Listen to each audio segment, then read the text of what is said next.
Oh, and we are live. Welcome, everybody. Welcome to the Labor Day edition of Labor Day 2021 edition of whatever this thing is. It is Sunday night chill stream, and we are. I had so much luck with this last week. I figured at this time I would try to get now, but I just realized the holiday is probably going to throw things off. Anyway, if you're here, make sure to smash up the like button. And I just realized this thing with the banners. I could just leave this up. I could just leave that. Well, I'll put that should appear on the screen in like 2 seconds, right? There you go. And I don't have to say it anymore. I could just leave that message right there, and then you don't need a reminder to do it. Anyway, welcome to the show, everybody. Welcome to the show. The title of tonight's show is Rome. Famous saying, of course, when in Rome, do as they do. And for me tonight, if people have noticed, my wardrobe, I have this shirt that looks like I stole it from a Roman. So I ordered a couple of these. Actually, I have one in blue and black, and then this one in white and black. But this one came in too small because I forgot to click large on this. I thought I'd wear this just to break things up. Anyway, we got a lot to talk about. We have tons and tons of stuff to talk about. I'm trying to do like less notes and just load up the screen shares, and I'm going to try and believe it or not, I'm going to try to wing it and not actually be as tightly scripted, as I normally am. I'm trying to let my hair down, even my haircut, so there isn't. It's sufficiently short now and pretty sharp, so there isn't much hair to let down. Still, in terms of memes, a lot of stuff going on. Of course, there's always things going on. Stuff that mostly this show is about what I think is important, which is mostly Bitcoin sovereignty, being aware that the world is a dangerous place in multiple different levels, and not being caught out, not getting blindsided. So I meant to do this last week. A meme from my all-time favorite movie, and this is a great screen share. I wish I should make this the background, instead of the Ku Klux Klan guy, but whatever. Ku Klux Klan guy is pretty funny. So I saw this over on Gab, and I could not help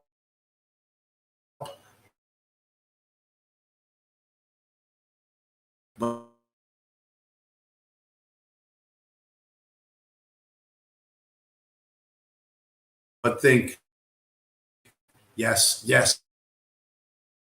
this is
all right. That was interesting. The internet just dropped out right as I was going to do my first screen share. So we're just going to pretend like it didn't happen at all, and I'm going to look to make sure that's still there, and we're going to continue like nothing, like it was all part of a grand master plan, which everyone knows I don't really have a master plan. I don't think there's a master plan to too much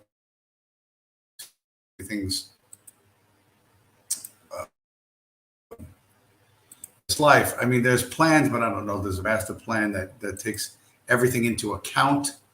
So, like I was saying before, I was so rudely interrupted by the internet going out. This was a great meme, one that would obviously suit me, that I got over on Gab.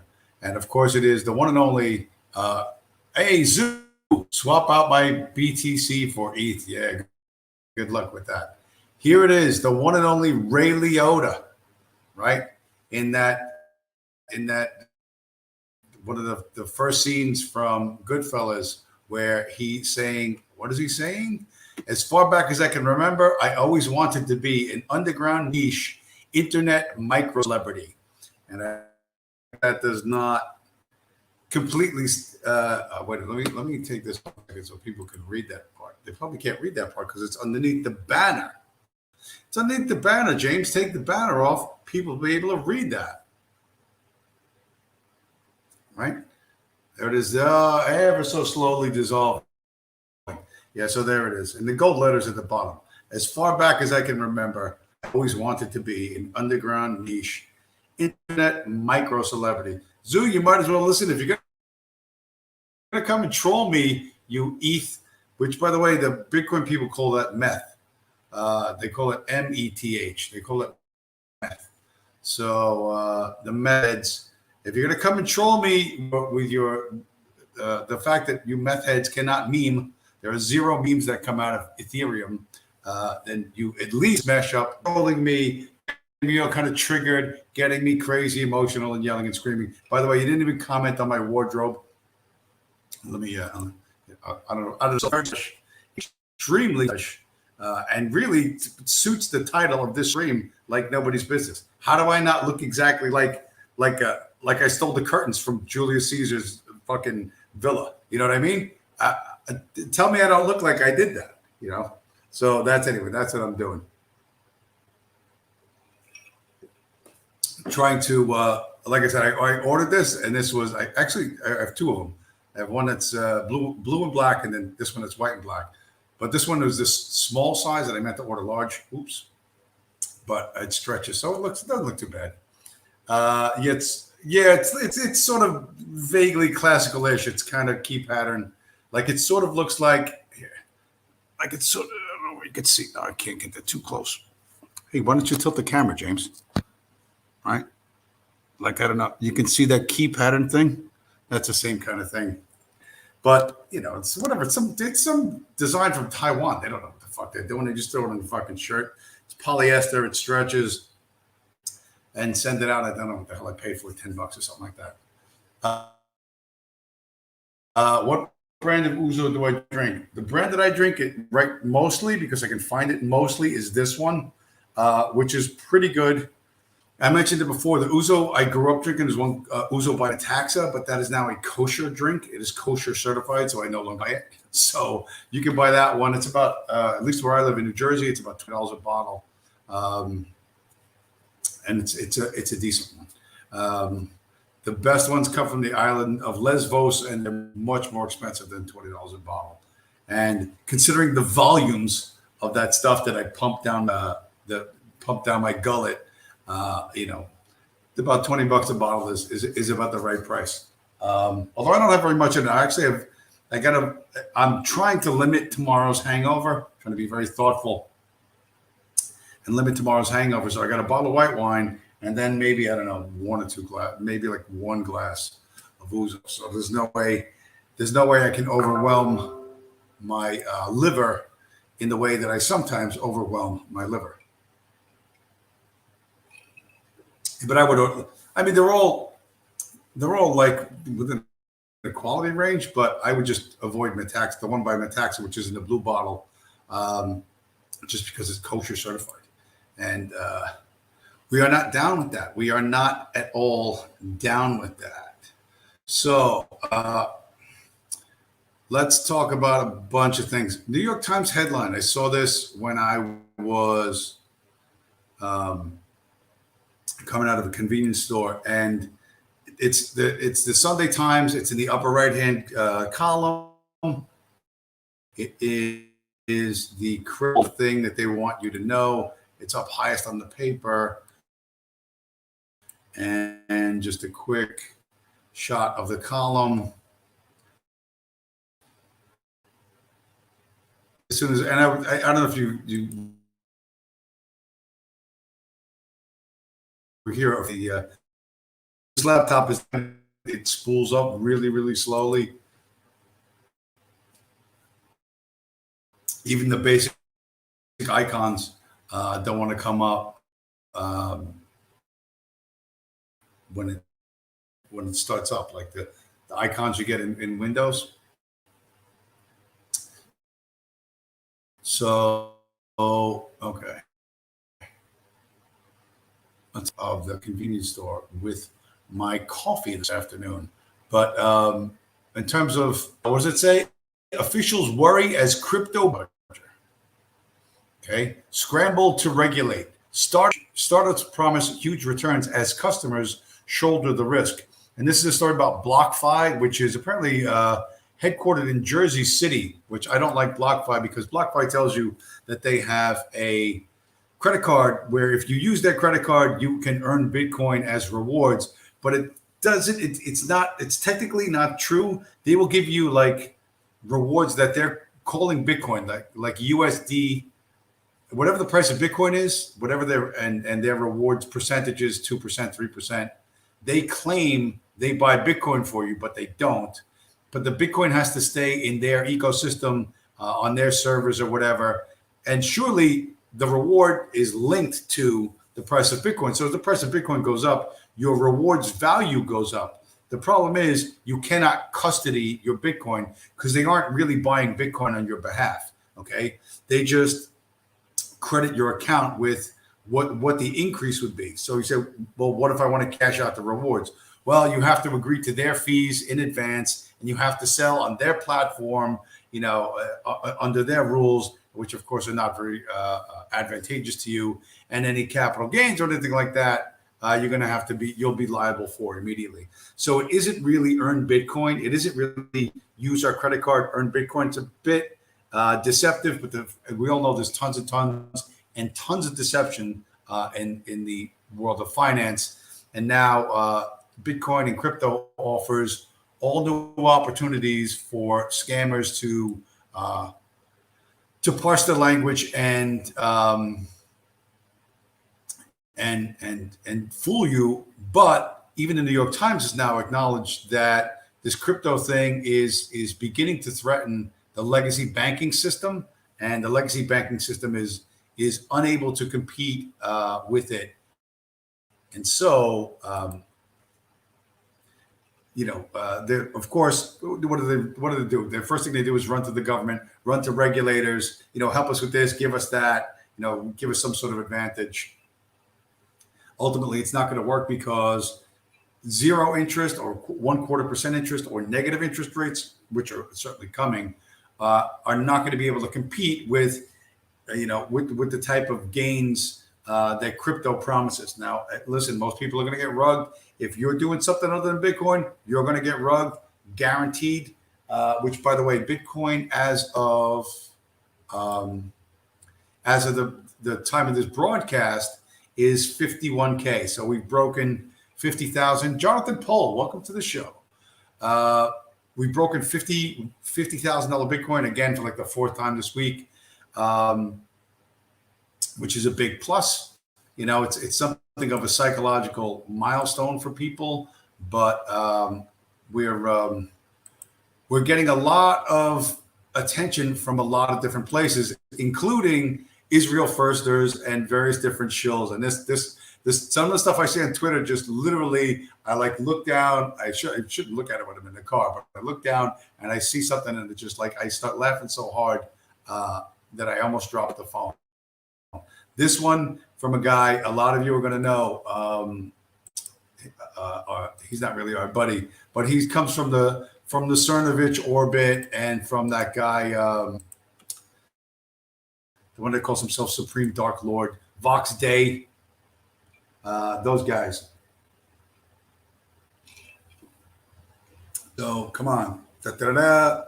There it is. Jack Posobiec himself, the U.S. Navy intelligence analyst / spook, whatever that he is, tweets this, like you couldn't get a better tweet. It said, New York Federal Reserve Bank suspends GDP nowcast model. So the New York Fed is no longer going to publicly publish its model for GDP. And then right next to it, he puts a chart of Bitcoin where it says 1 Bitcoin equals $50,537.30. And he titles a tweet, "Are you paying attention yet?" Well, and I saw that, and the comment I retweeted was, when the Israel Firster began to hate. The nature of Bitcoin being so subversive to authoritarianism is beyond most people's ability to understand. When you look at Jack Posobiec, he's again like he's an Israel first guy. He's like a let's hate the Muslims guy or whatever. He's a gatekeeper for the small hats. And underneath the banner or the flag of the U.S. And I'm a Navy veteran. Blah blah blah blah. This, that, and the other.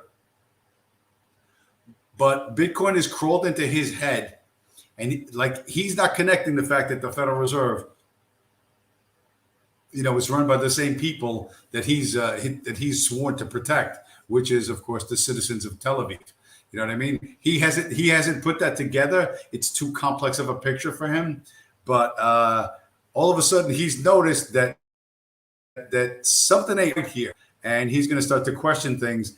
And the beauty of Bitcoin is it's only going to make this worse and worse and worse. As Bitcoin goes higher and higher and higher and higher we go, this thought in his head that something's not right is going to start, whatever you want to call it, red pilling him. It's going to make him woke to the JQ. And it's because everyone needs to live. Everyone wants to live indoors and eat hot food and have clean clothes and medicine, right? And he sees that being threatened.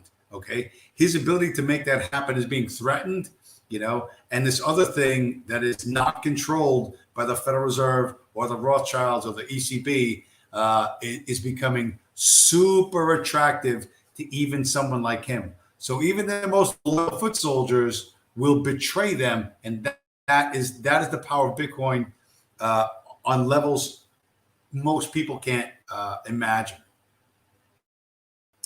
Coming soon this year, of course, is the 20th anniversary of September 11th. They're going to be out waving the flag in front of your eyes. And you're going to ignore the fact that on September 11th, 2001, we had 0 Muslims in Congress. As of September, 20 years later, we got like 3 Muslims in Congress. You got the Somali woman. I can't remember what her name is. There's another one named Rashid Tlaib. You know what I mean? So after 20 years of war, who won? Us or the Muslims? Well, we had 0 Muslims in Congress in 2001, and we got 2 or 3 of them now. So looks like the Muslims won the war on terror. Looks like it like that to me, because as far as I know, there's no Christians in the royal family in Saudi Arabia. There's no Christians on the Supreme Court in Israel. So you know what I mean, or in Afghanistan, they're not sitting. What do they call it, shura or whatever that like the tea ceremony they do, where they all sit around in those houses in Afghanistan. They all sit around and talk about who they're going to kill next. There's no Christians there, right? But there's Muslims in the U.S. Congress. So who won and who lost? Like I said, 20th anniversary of that coming up. They're gonna bomb you out with this. But more importantly, than 9/11 is 9/7, and 9/7 is the date that officially Bitcoin becomes legal tender in El Salvador.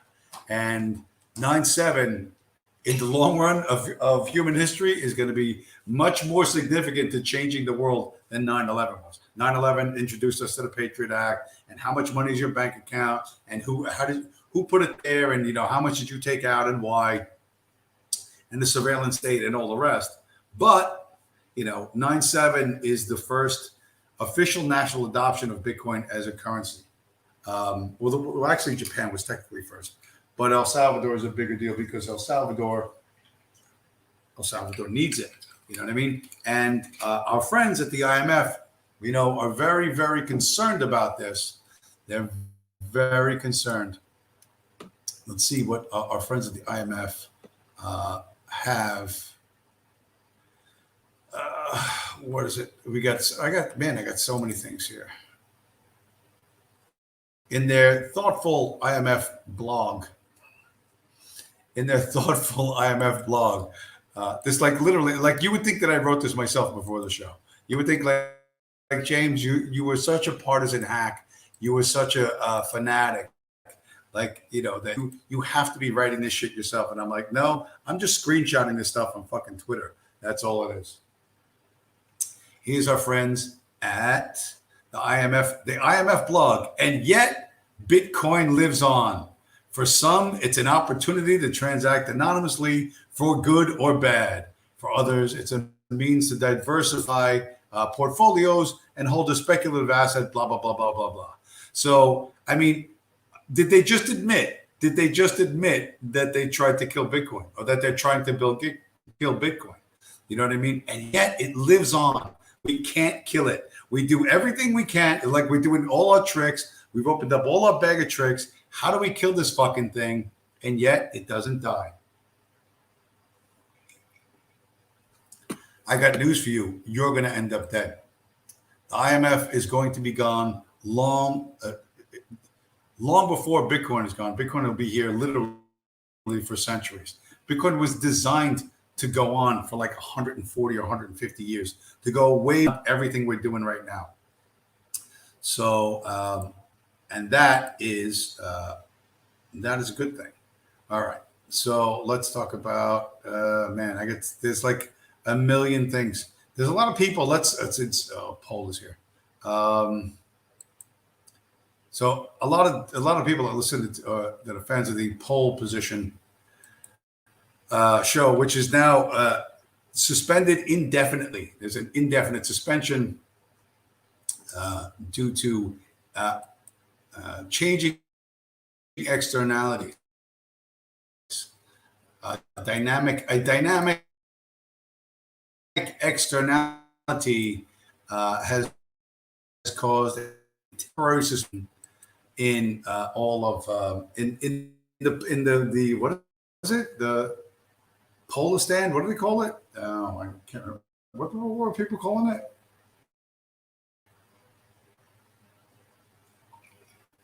Anyway, in the website. But there are so many democracy haters.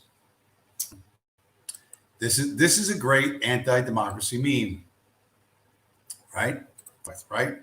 And there's the girl. Voting is the adult version of writing a letter to Santa. And that's certainly true when there's a central bank, right? It's certainly true when there is a federal government or a series of federal judges that essentially legislate from the bench. Every time somebody tries to do something, whether it's Trump's ban on 7 immigrants from 7 countries, and there's a federal injunction, or Ron DeSantis in Florida tries to say that, there's no mask, you legally elected, say you can't mandate masks, going out of the, somewhere out of this giant federal behemoth, some judge issues an injunction to a legally elected executive from exercising his constitutional power, right? So Santa is a clever meme. It's way better than anything that Nietzsche and the Alvola dum-dums fucking have to say.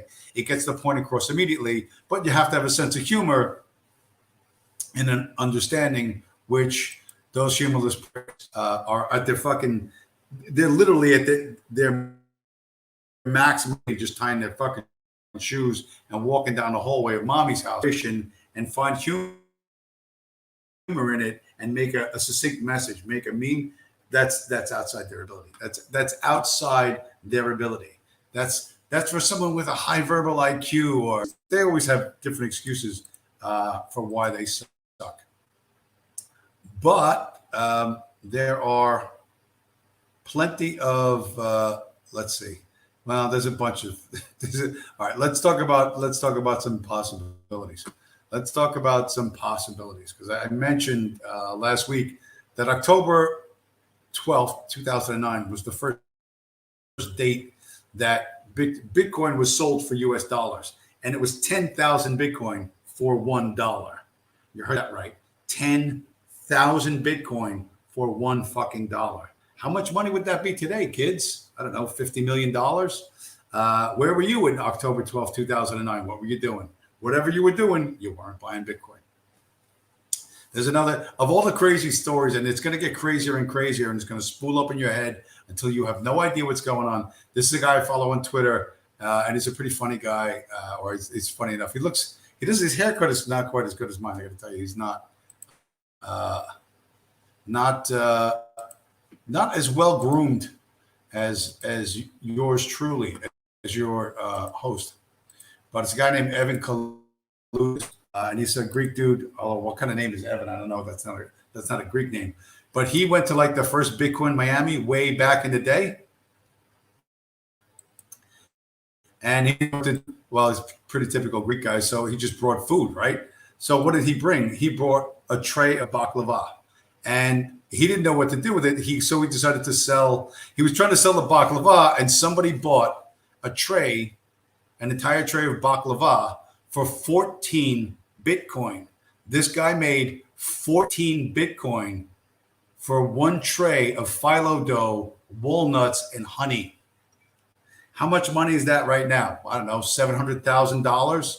So of course he tweets, I'm going to open source my recipe for this, blah, blah, blah, blah, blah, blah, blah. Now he still goes to these conferences and he still brings baklava, except now he gives it away. Because if you made like literally $700,000 off of one tray of baked pastry, you know what? In the future, you can afford to be generous.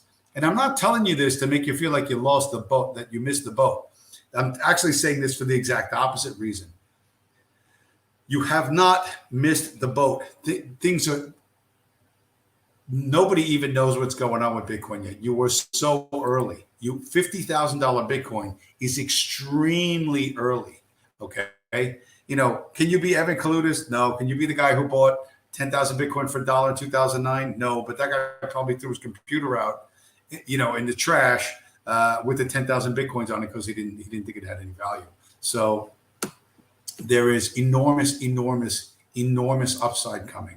And strangely, some very bizarre allies in this, which I didn't realize. This is just something that popped up. There's some guy who's an engineer at Microsoft. Yes, Bill Gates, Microsoft. And he's talking about the Microsoft Corporation is working on a digital identity that's an anonymous digital identity that's based on Bitcoin. And people are like, this guy tweets about this, and everybody attacked him in this thread. Oh, Bill Gates is evil, blah, blah, blah, blah. Vaccine, something, this and that and the other. And he's like, listen, this is what I'm doing. This is the project I'm getting paid to work on. And he said, you need to understand that Bitcoin does not threaten Microsoft's business model. And I talk about incentives, and you have to understand Bill Gates still makes all this money off of Microsoft, and the money that flows from Microsoft and the stock price goes into the Bill Gates Trust, which is Bill Gates' back pocket. It's a legal workaround for him not to pay taxes, but he wants that company going forever and ever. And the Microsoft business model, like this, you know, when you buy your computer or your laptop or whatever, you have to put in your Microsoft license key, right? It makes a Bitcoin address look like this fucking big. It's a ridiculously long series of fucking numbers and letters. And then you get asked questions. Is this a personal computer? Is this for business? Blah, blah, blah, blah, blah, blah, blah. Why? Because Microsoft sold licenses per seat, right? So if you had a factory with 20 people in the factory, okay, you didn't buy way back in the days in the early 90s, in the 80s and 90s, you didn't buy Microsoft software and everybody got to use it. Microsoft asked you, how many users? You got 20 employees? How many users? Okay, well, we got 4 users. I don't know, the women in payroll or whatever. Okay, then you need 4 licenses. That's how they made the giant fortune that they made. So they sell a license to access Microsoft software per user. They don't give a fuck who the user is. If you're willing to pay for Microsoft DOS and then 3.1 and all the other versions of Microsoft, fine, it's per seat, per user. So that's been Microsoft's business model. And again, Bill Gates, and I'm not saying he's a good guy. Is he a whack eugenicist? Yeah, probably he is. Does he make crappy fucking vaccines that kill tons of people? Yeah, he probably does. You know, but this pandemic has really been trying to lay at his feet. And part of the reason why is because Google, which wants to know everything about you, and Facebook, which wants to know everything about you, are not working on Bitcoin. Facebook tried to launch its own cryptocurrency called Libra. Okay. You know, it absolutely crashed and failed, and there's a million hurdles for them to get through, and they haven't figured it out. But, you know, Facebook, where you literally upload everything you look like, everyone in your family, your car, your dog, what you ate for fucking lunch, pictures of your fucking house, and where you work, everything. So that now Mark Zuckerberg just sells that to advertisers. But if you think law enforcement can't use that to look at your house and look at you, like you can't be targeted like that, that's you're being naive. So big tech like Facebook and Google want to know everything about you. Microsoft doesn't give a shit. Just pay me to use my whatever crap Microsoft software they make, and we're good to go.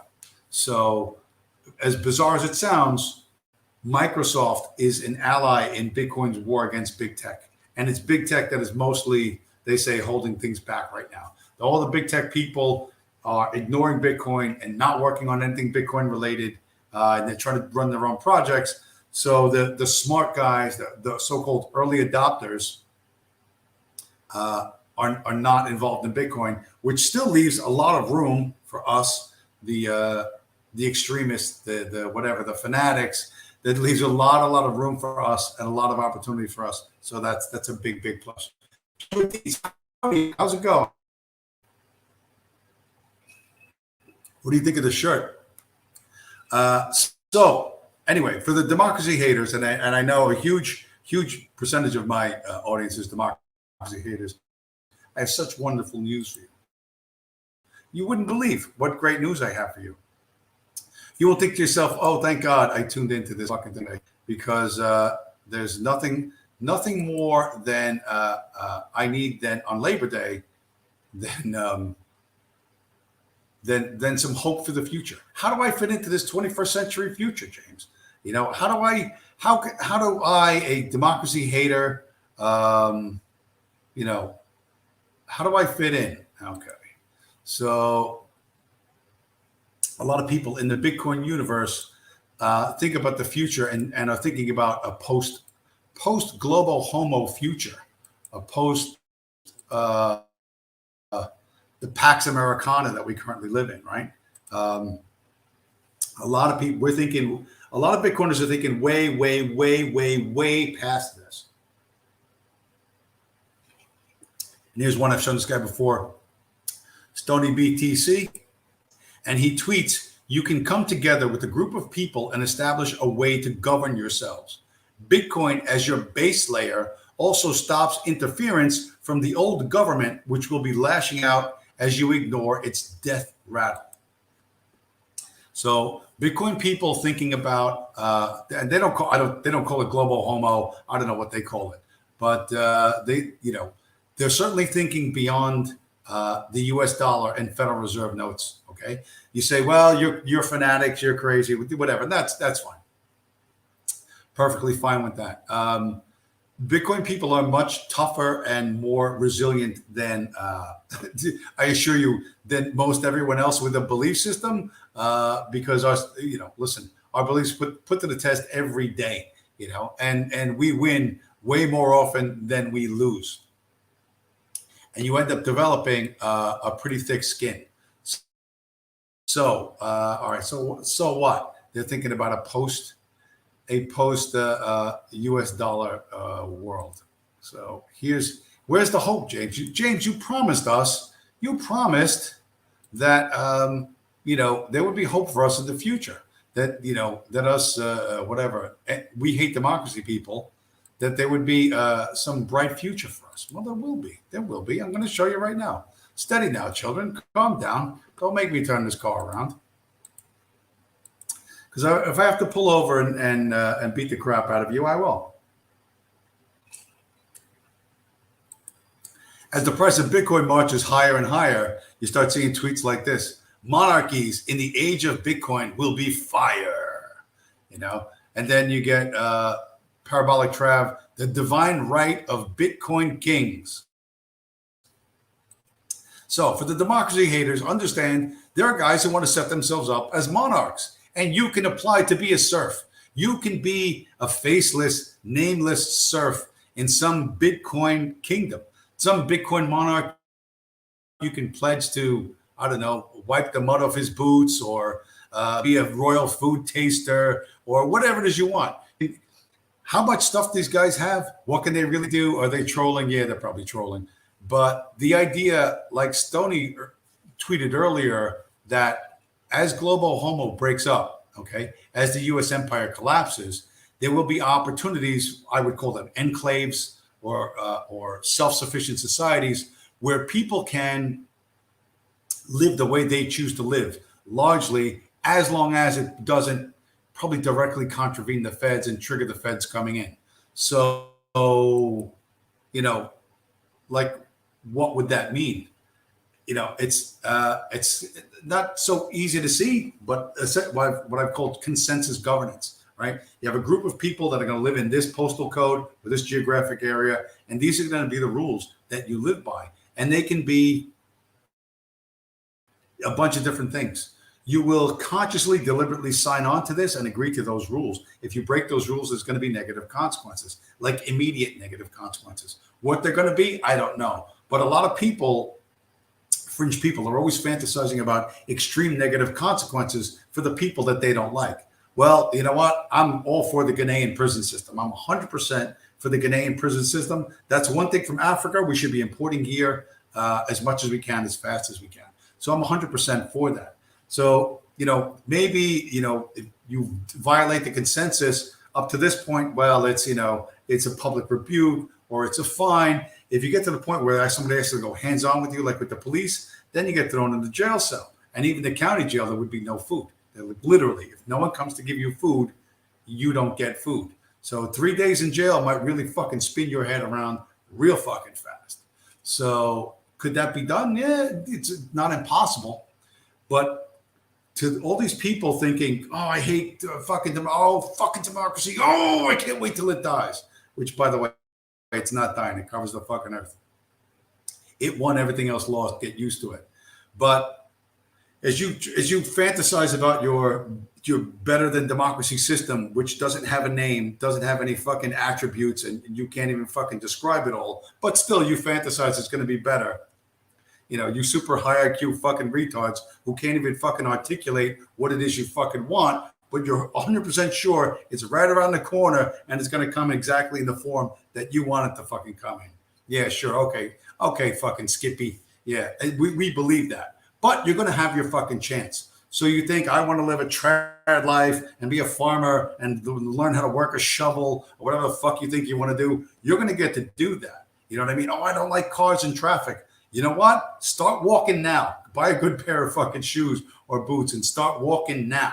Okay? Learn how to walk and learn how to carry heavy shit, because you'll be able to join a community where that happens. I want to live like the Amish. I want to live like whatever the fucking dumb fantasies, which are easy and cheap right now because you're living in the lap of fucking democracy. When you actually have to go out and fucking do that and live amongst a group of people where the rules are going to be ruthlessly enforced on everyone, or maybe they won't be ruthlessly enforced on everyone. Maybe you'll have a great fucking sliding scale thing, like Joshua Dietz and Richard Spencer could be like the Great Gatsby. They could get drunk and they could drive, they could run over the scullery maid and get off scot-free in court, and everybody cheers because they're royalty. And when her brother tries to fucking shoot them in the pool, the SWAT team fucking turns them into a cloud of pink mist. I don't know. Maybe that's what you want to live in. You say, everybody's fond of saying equality is a lie. Equality is a lie. Okay, you're going to get a chance to live under an unequal system that's different from the current unequal system. That's coming. That's really coming, because the money printer's not stopping. It's not stopping. And here's some beautiful fucking evidence of that. It's one of those. The fact that it ain't there shows you what am I looking for? Where am I? I got so much. Oh, here we go. This one. This is a great. You want to know what's going on with the money printer? Do you really want to know what's going on? Yeah, this is a question you should probably be able to ask.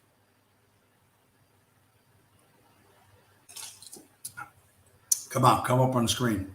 There you go. 3 of the Fed's Wall Street bailout programs vanish from their monthly reports to Congress. So, how much more money is being poured into those programs? Right? They're going to bail out. Who are they bailing out? We don't even unless you follow this stuff, you're not even going to know. But think about it. So, there's just 3 programs that a bunch of money has gone into, and there's strict reporting to Congress. And we're going to hold their feet to the fire. And we're not going to let Wall Street run roughshod. Oh, yes, they will. Oh, yes, they will. So how much money? How much money is more money is going into those programs? How much more of a failure is it? You'll never know.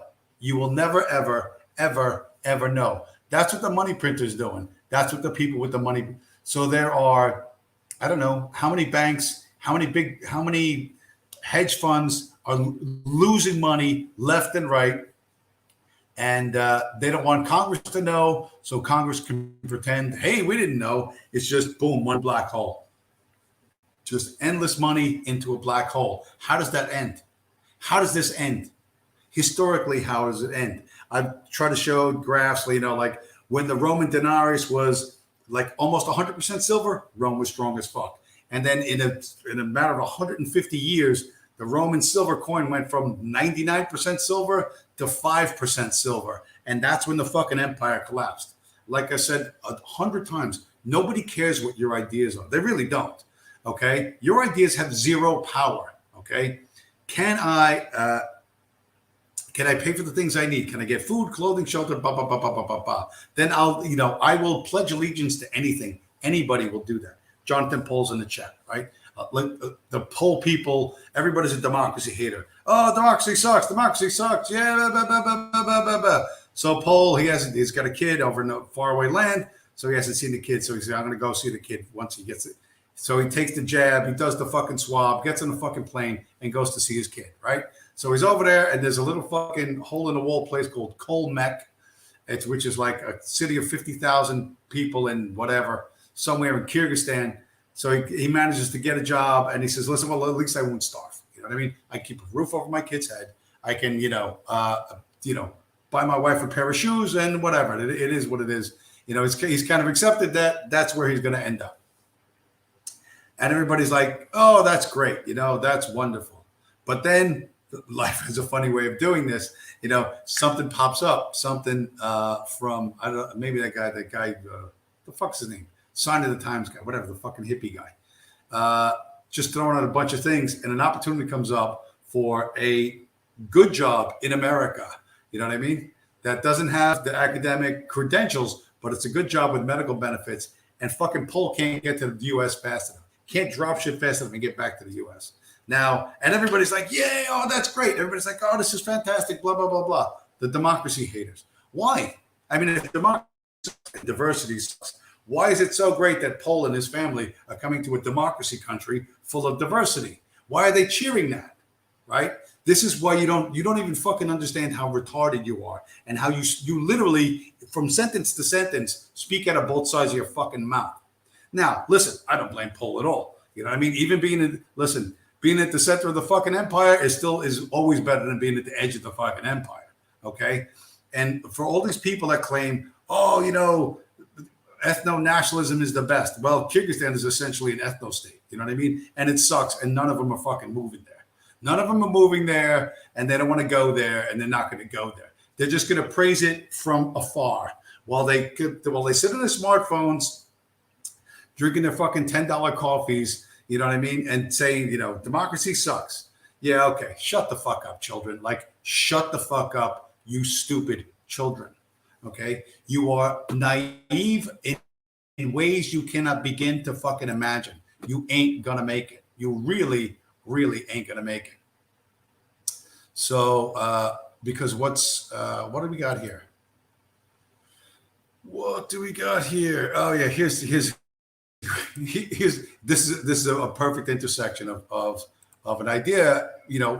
If you're going to understand the Soviet Union, if you're going to understand the Holodomor and what the communists did, and when you understand that the same people or the grandchildren of the people who did the Holodomor now run the United States, things like this, this story, which is I love this story. This was hilarious. This is the guy who owns Twitter. Jack, he also owns the app called Square, which is a tiny little device you put in your smartphone, which makes every smartphone accept credit cards. So you can do small transactions.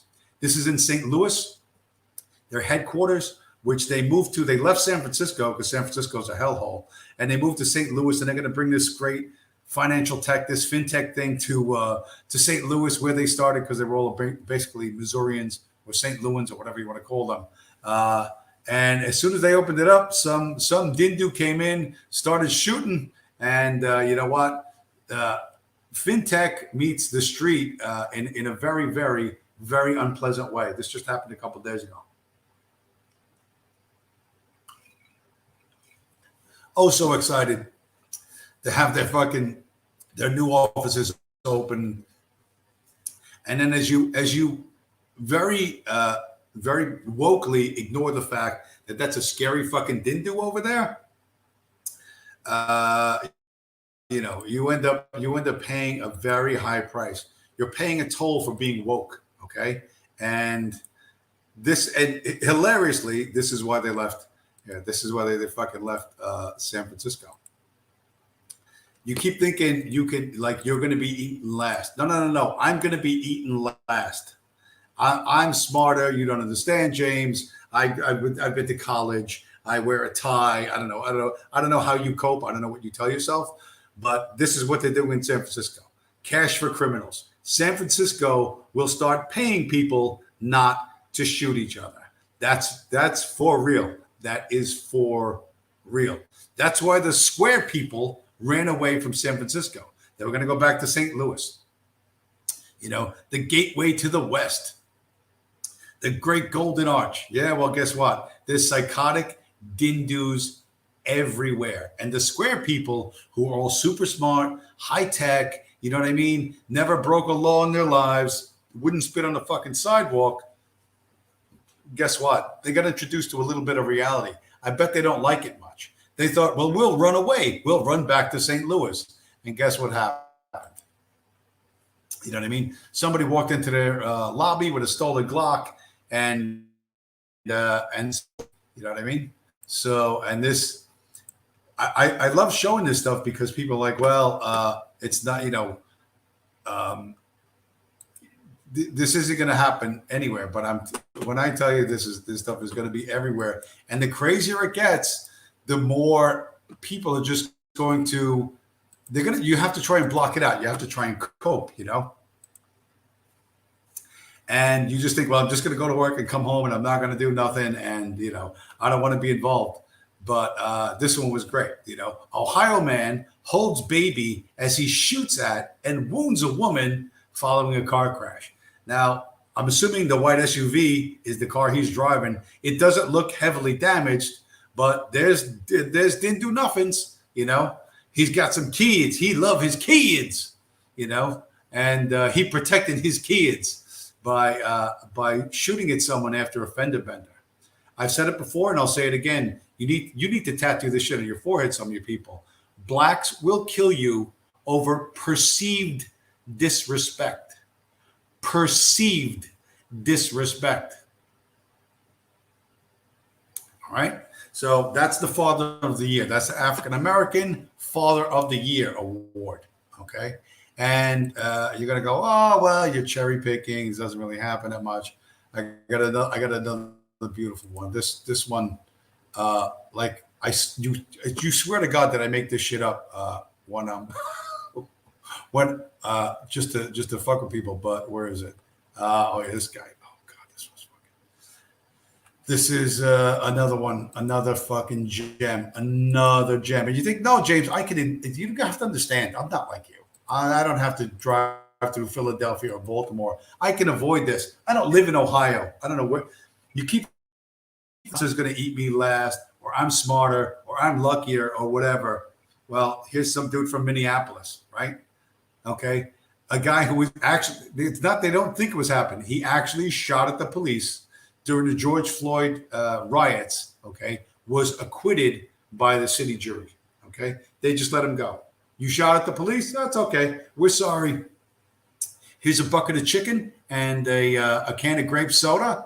And we'll drive you down to the bus stop, sir. What do you think the chances this guy does outrageous shit again? What do you think the chances are? Like you're shooting at the police and you get arrested and then they let you go. You just get acquitted.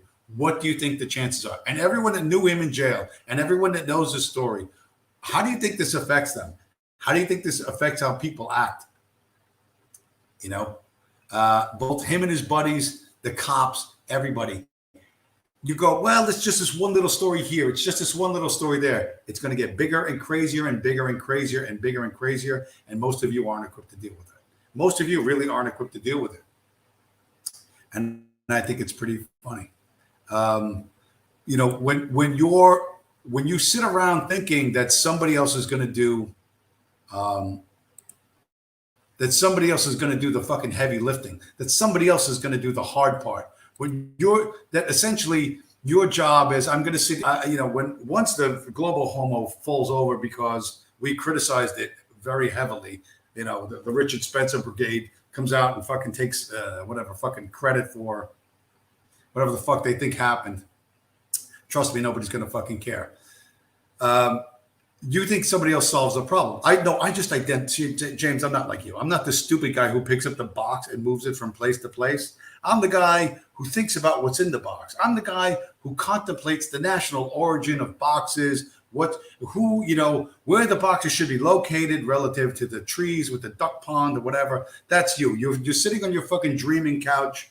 You're there, you know, this is how you think you're going to make a fucking living in the future. Trust me, if you have no useful skills, you're going to fucking starve. I'm going to drive past you. You're going to do this. You're not even, I would say cardboard box, but you're not going to have a cardboard box because, you know, you don't even know how to use a magic marker. You're going to be holding up your little phone like this, and you'll say, we'll criticize the culture for food. You know what I mean? That's going to be you. We'll offer cultural criticism for food as I fucking whiz by. You know what I mean? With the fucking a carload of fucking boxes. You got no useful fucking skills. You don't understand complex systems. What makes them work? What makes them break? How to fucking make them better or how to fucking fix them when shit goes wrong? You don't know and you don't care? Good for you. Because your existence depends on all those complex systems. So what you ignore is going to cost you a lot when global homo falls over. So you better pray that global homo don't fall over for a long fucking time. Because as much as you like to cry about it, you are in desperate need of all the things it provides. You can cry about this and cry about that, but once shit breaks fucking down, you're going to find yourself in need of a skill set that you don't fucking have. And it's not one you can buy off the fucking shelf. Okay. So what did I just do? Did I just put this one up there?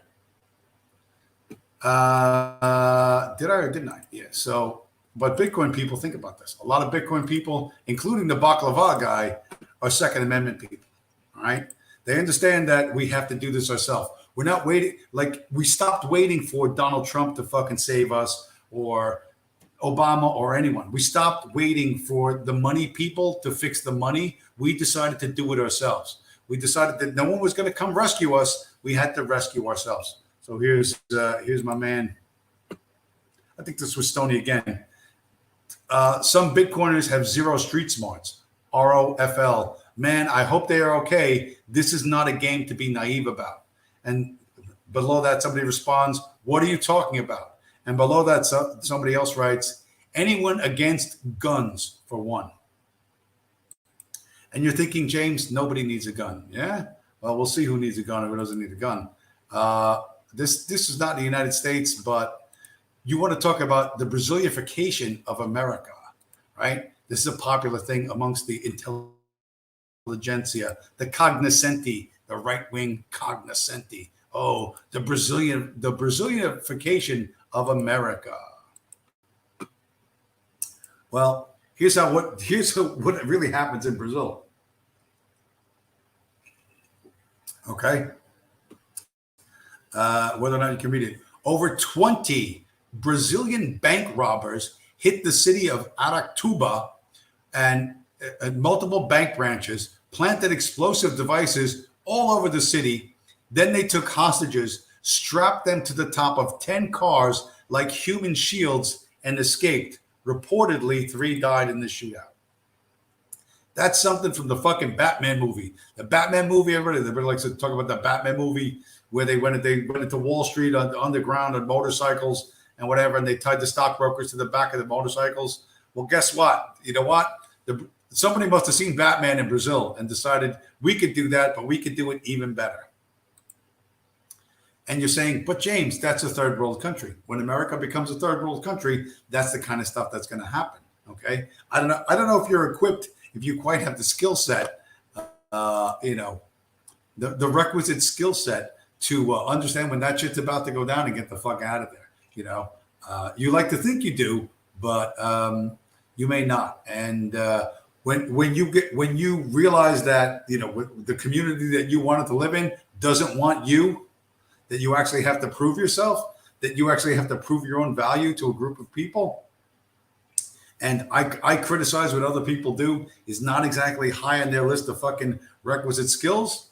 Well, you're gonna find yourself in a very, very bad place, and literally no one's gonna care. You better get smarter faster, and understand that when these big changes come, you're gonna need to be very adept, very fleet of foot, and everything that you think you are, you think you believe, that's going right out the window. It's just like Jonathan Pohl would listen, I'm going to live in Kyrgyzstan or whatever. There's people, there's a job in America. Boom. He probably knocked over whoever was standing in front of him and the door to the fucking airplane. You know what I mean? He probably knocked them over like a fucking NFL linebacker. Couldn't fucking run to that plane fast enough. And again, I don't blame him, but understand what human incentive is. It's about getting resources for me. Okay. And what Bitcoin does is give you sovereignty, give you power and control over your own money. And that once everybody understands that, and nobody understands that yet, $50,000 Bitcoin means nobody understands that yet. Okay. When people understand it, Bitcoin's going to be $1 million. When people really understand it, Bitcoin's going to be $5 million. Okay. You won't need to fucking listen, and Evan Kalutis will still be laughing his fucking head off because he will still have gotten 14 Bitcoin for one fucking pan of baklava. But the future, which is enormous if you are on the side of Bitcoin, is, and I'm not saying there are no dangers. There are plenty of fucking dangers. But you are much more likely to come through it because, one, you're incentivized because you know what it is what the future holds for you if you could just navigate this successfully versus sitting back and contemplating again the ephemeral, ethereal, whatever the fuck, you can take all those big books, I don't know, you can maybe duct tape them to your body as you walk down the street, and hopefully they absorb the fucking bullets from the Dindus versus the fucking Beaners fighting over the last few packets of fucking ramen noodles in the fucking Walmart.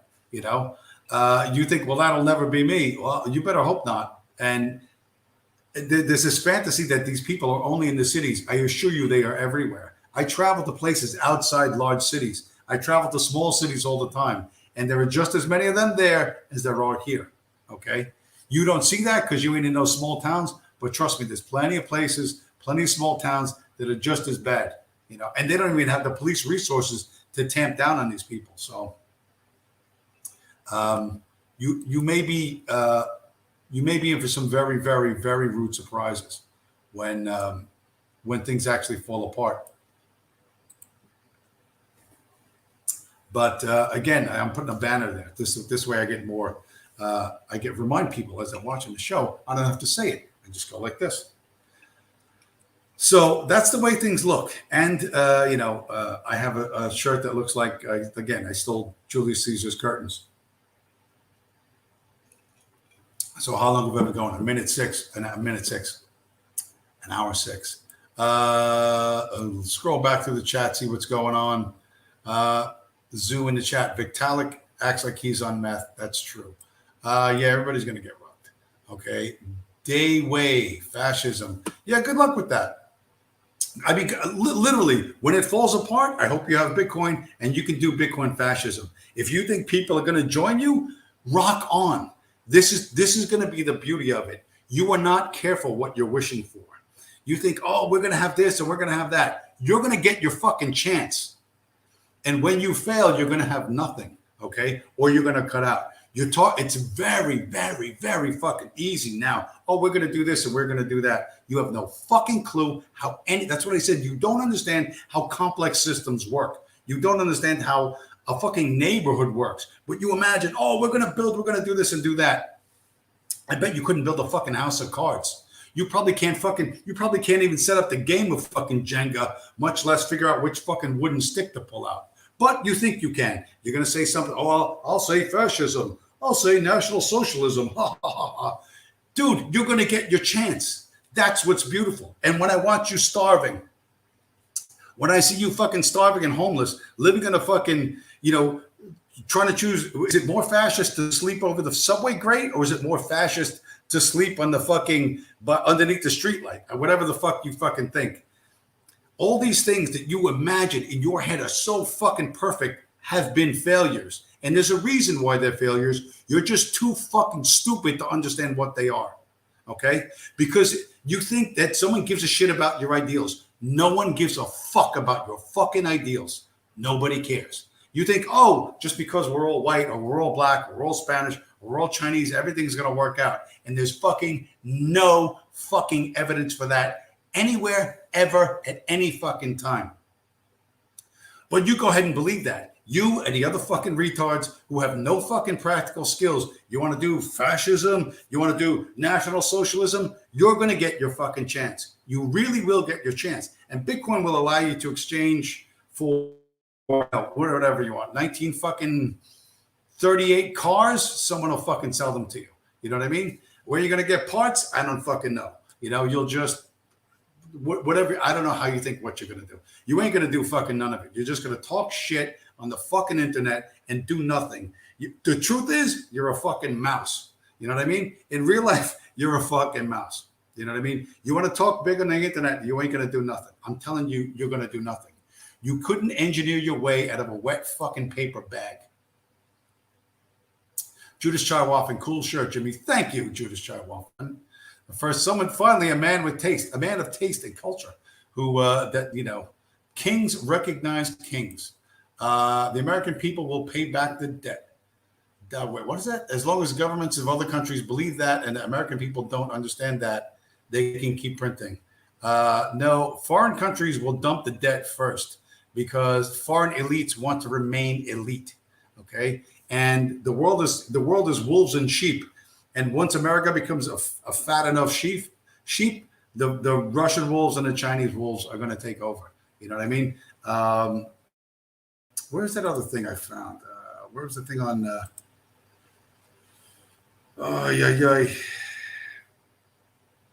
Where was it? On crap. About China and the Taliban. China and the Taliban are getting together, of course, because Afghanistan is the Silk Road from China into Europe. Okay, the 21st century, and we spent 20 years trying to block the Chinese, trying to hold them down, and they finally pushed us out of the way. You know what I mean? So that's that. There's rumors floating around Twitter that the suicide bomber that splattered those 13 kids, 16 kids, that we had the shot. We had them in the sights of the drone, and we asked the Taliban for permission, and they did not give us permission, and we didn't take the shot. Now, I don't know if that's true or that's not true. It's quite possibly true. And I'll tell the story. Way back, how many years ago now? Like a long time ago, 7-8 years ago, when I still drove taxis here in New Jersey, I drove a couple of older women to Newark Airport, and they had come to. What the fuck did they do? They were at some facility that stored automobiles for U.S. service members going overseas.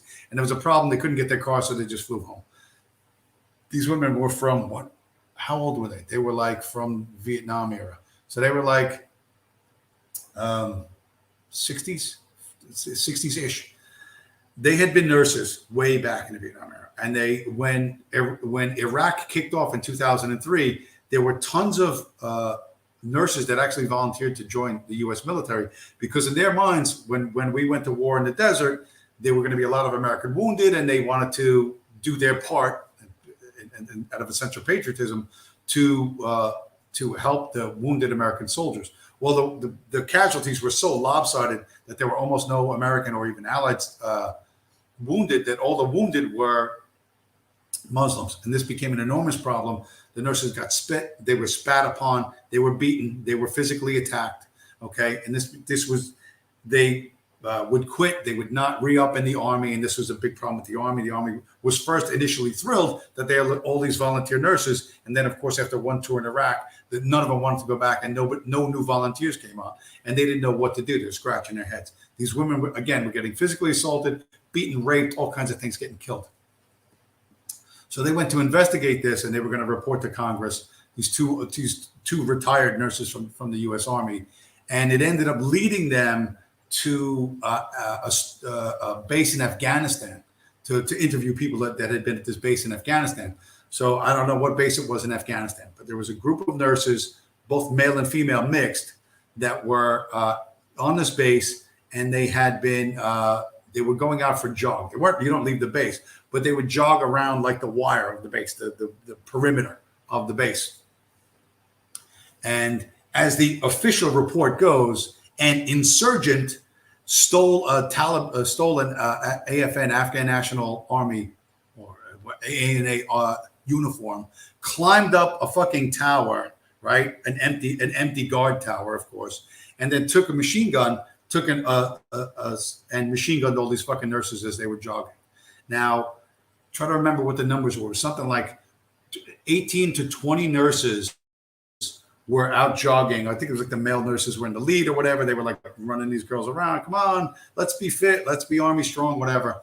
I think like 4 or 5 died, and a number were wounded. And the ones that some of them managed to scatter, but the wounded who lived were the ones that played dead. Okay. And again, the official report was not that some Afghan who doesn't like to see women jogging, young girls in T-shirts, jogging, like they don't want to see that. And he just decided, fuck it, I'm going to open fire on them. You can't tell that story, especially not back then. Those are our allies. Those are our fucking loyal fighters from the fucking Northern Alliance or whatever the fuck. They just got to fucking gun these ladies down, and get away with it. It was an insurgent, you know what I mean, who just managed to sneak onto a secure base, steal a uniform like it's fucking World War II or some shit. He steals a uniform. He must have watched a lot of fucking World War II black and white movies, and climb up in a tower and then machine gun some unarmed fucking females. That really happened. And these women were going to make this report, and they were going to go to Congress and And you know what? I remember at the time hearing it, and I was like fucking like horrified, like thunderstruck. And these women were tough. Like I said, they were nurses in Vietnam, and they'd seen a lot of shit. They weren't happy about this, but they're like, we're going to submit a report and blah, blah, blah, blah. And then things are going to change. And guess what? Not a fucking thing changed. Not a fucking thing changed. Okay. So that's how shit really works in a big fucking empire. You're nothing and you're no one. Okay. And, if it was a congressman or senator's niece or grandchild that got splattered, by the way, they'd never be at the front lines anyway. But if that happened, there would be fucking old hell to fucking pay. But if you're Joe Schmo, if you're fucking Jane fucking Smith, trying to, be patriotic and, a female role in the military as a fucking nurse is an appropriate fucking role. But you assume when you're on base that there's a reasonable expectation of physical safety, not that your own allies are going to fucking gun you down. And that did happen. And that was only one incident that I heard of. God knows how many fucking more there were that were covered up. So this idea that the people overseas give a fuck, you know what I mean? And they're going to play by America's financial rules for what reason? Like literally for what reason? You know what I mean? Why go along with it? So they can get more fucking worthless green paper that has less value than it did last year, which has less value than it did the year before. At some point, somebody's going to offer them a better deal. You know what I mean? That's the way human nature works, and they're going to take it. And they listen, whether they hate you because you eat hamburgers and wear blue jeans, or that you listen to rock and roll and eat apple pie, who even gives a fuck? The point is, when they are in a position to take from you, they will. And if they can take everything from you, they will. Okay. And so this idea that, the New York Fed is safe, that the money printer is fucking safe from these guys is entirely wrong. They don't need to be here. Listen, there's plenty of fucking dindoos that are going to fucking shut down the economy.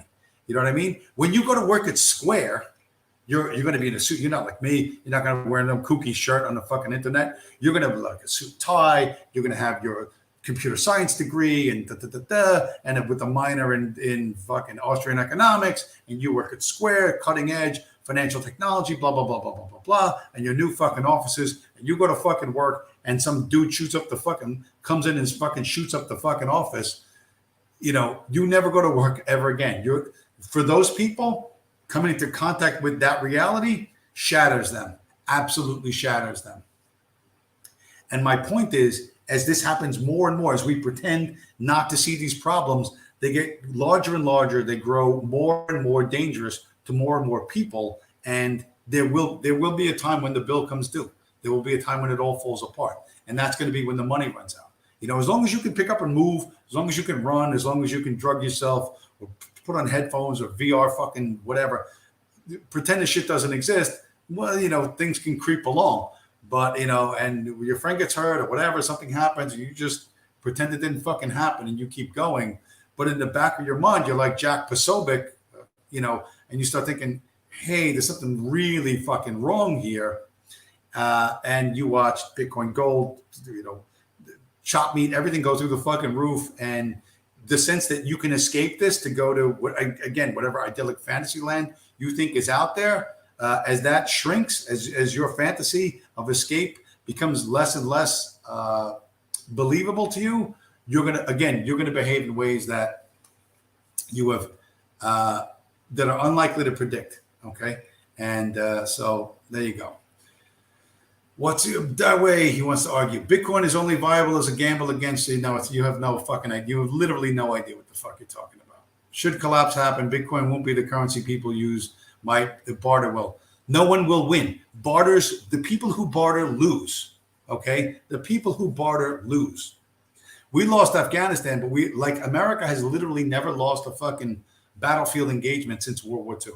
We have never fucking lost in any toe-to-toe battle. Why? We have dramatically superior equipment, superior fucking delivery of food, logistics to the front line, and superior fucking training. Literally, no one can stand against us. No one can stand against us. You need efficient systems to make this happen. Were there individuals from any given nation that could beat an individual from America? Sure.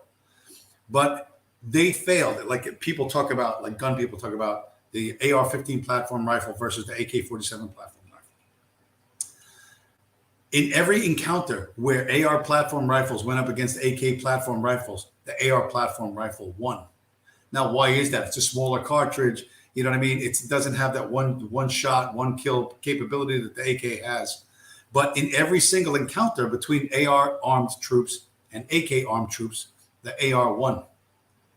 Why is that? Because there's more than one factor. You think there's only one factor, but the fact that you don't understand how money works, what money is, how are you going to barter a house for a pair of shoes? How are you going to do that? You need a pair of shoes. Are you going to not walk? Like, how are you going to do this? Okay. How do you get gasoline out of the refinery? How do you get that? Like, how far back in the Stone Age are you going to go? You're going to buy a horse, clippity-clop off to work, and pay with silver coins like Eki Lux thinks you're going to do? You're going to carry a 6-shooter, wait for the steam locomotive to fucking come in, right? Really? The stagecoach? Oh boy, I hope the stagecoach comes in with the new Sears and Roebuck catalog. Get the fuck out of here, you fucking retard. You have no fucking idea. You have no idea what you're talking about. Collapse means America no more. Not America as we understand it today. Listen, the Soviet Union collapsed, but there's still a Russia. You know what I mean? There's still Moscow. There's still St. Petersburg. There's still stuff there, but it ain't like it used to be. It sure as fuck ain't like it used to be. Everyone that was in all those Tajikistan, Kazakhstan, blah, blah, blah, blah, blah, blah, blah, all the white people left, and it went back to sort of the way it was, but with a little more infrastructure and a lot more autonomy for those regions. What's going to happen in America? Listen, dude, I'm not a psychic, but the federal government and state governments will not be able to control stuff. You know, they just won't be able to control stuff. The reason why some dindu can shoot at a woman in a fender bender while holding his baby is because he hasn't been put in jail. Probably been arrested 37 times, but he just hasn't been put in jail. The reason why another dindu can literally shoot at the fucking Minneapolis police, get captured shooting at the, like there's no question he did it, and get acquitted is because they don't have enough jail cells for these guys. You know what I mean? What are you going to do with them? And when this gets twice as bad, 3 times as bad, 5 times as bad, and no one can control it, and the money stops working, it's going to get really, really interesting. I'm just suggesting to you that you protect yourself. You know what I mean?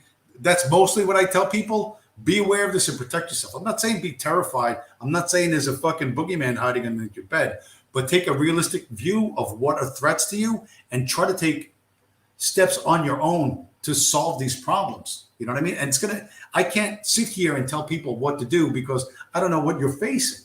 Like, I don't know who I'm talking to. So you have to think, well, what are the problems that I face and how can I fix them? Waiting for Ron DeSantis or the fascists or Mike Pena. What's that guy, Mike Pena? Whatever, the guy used to hang out with Spencer. The National Justice Party going to come. Ain't none of that shit going to fucking happen. Nobody's going to come and rescue you. You got to figure out how to do this yourself. And you know what? When you see it and no one else wants to look at it because it's too scary, you look like a psycho. You end up looking like a psycho. I just suggest to people, you got to go it alone a little bit. You're gonna have to put up with the fact that people look at you like you're a whack, and you raise unpleasant fucking subjects, and ask people to take a look at that and try and figure out what works best for you. Me, dude, I got no wife, no kids. I could just pick up a fucking blast out of here to the other side of the country, to the south, to the north, to anywhere. You know what I mean? But a lot of people don't have that option. They have family, they have property, they have all kinds of stuff. You know what I mean? You have to think, well, what could I do? Like, how could I make this less bad? What's the worst thing that can happen? How can I make that less bad? What's the second worst thing that can happen? How could I make that less bad? You have to manage this sort of stuff. That's what I'm trying to tell people. And a big part of managing this stuff is having something that the government can't tax away from you. These dummies in the chat that write, the dollar is going to hyperinflation, buy land. 1, land can be confiscated from you very easily. 2, there's taxes. You know what I mean? 3, the people can squat on the fucking land. There's an enormous number of fucking headaches associated with that. It might have been a good strategy 50 years ago. It's questionable now. Okay. Having something that's extremely difficult to confiscate, okay, and can't be replicated, those 2 qualities make Bitcoin drastically superior to anything else that's out there. Okay. And if you think, I don't know, you're going to run across the border with a bag of gold coins, yeah, whatever. You would think you're a hobbit or something like that. Okay, whatever. You want to live your Nazi hobbit fantasy, whatever the fuck you think, dude. Rock on with that. Like I said, you'll have your fucking chance. But whatever consensus governance looks like, you will find less people really believe the shit you spout on the internet, and that you don't fit in anywhere, and that's not going to be a good place. You know what I mean? You're gonna be in the cardboard box right next to Nietzsche and fucking Julius Evola. You know what I mean? Talking about how unfair life is until, of course, you starve to death. So and no one's gonna lift a finger to fucking save you. Walk us through my scenario of collapse. Bitcoin already replaces the monetary system. Bitcoin already replaces the current monetary system. Again, your ignorance about Bitcoin, like a lot of people, you keep thinking, oh, it's an investment. You take your bag of fiat, you take your green paper bills, and you trade it for Bitcoin, and then Bitcoin goes up, and you get out of Bitcoin and you get back into the green paper bills. Wrong. Bitcoin is not the balloon. Bitcoin is the pin that pops the balloon. Right? It is the exit itself. It is literally a new form of money. It is divisible down to 8 decimal places. So 1 Bitcoin is made up of what are called Satoshis, 100 million Satoshis. 1 Bitcoin can be broken up into 100 million pieces. What the value of each piece is right now? Well, it seems to be it's going up higher and higher. And since you can transfer it around the globe in 10 minutes or less, okay? And everybody seems to want it because everybody's using it now. You can trade for anything, anywhere, at any time. Okay, it will be the new global reserve currency, and you could, when you want to build your fascist state, you want to build your monarchical state, you want to build whatever fantasy you think you have that's better than this current system. You'll have your opportunity. Now, when it crashes and burns, it's going to crash and burn because, again, you don't understand complex systems. You don't understand problems. You don't solve problems for a fucking living. You know what I mean? You think, oh, I'll ask clever questions in the chat. You don't solve problems for a living. Okay? I've mentioned before, Bitcoin solves problems in 3 different ways right now. One, for oil companies, they use their flare gas instead of burning it off. They use that to run Bitcoin mining machines, which reduces their carbon emissions down to 0, so they pay less tax and they become green. So that's how corporate America uses Bitcoin. Okay, for people like me, it saves my labor, the money I make from my labor, and grows it instead of getting 0 interest or negative interest in the bank. And for third world people who need to send money back overseas to places where the money changes are expensive and there are criminal gangs hanging outside the Western Union office, they get to do this on their phone instantly to their relatives, particularly in El Salvador, and reduce the danger their relatives have to face, and instantly send more money faster. So that's 3 ways that Bitcoin helps real people today. Me, Joe Schmo, corporate America, and third world immigrant. That's just 3 ways right now.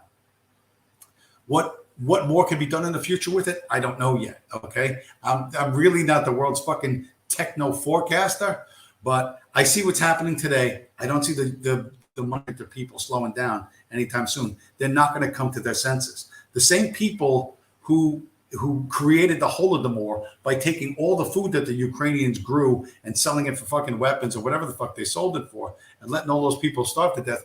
Their grandchildren are in charge of America right now. So they're never coming to their senses. They're never thinking, oh my God, this has gone too far. That's just not the way they view the world. Okay. They're going to run it until it goes right into the fucking off the cliff. And that's the way it's going to be.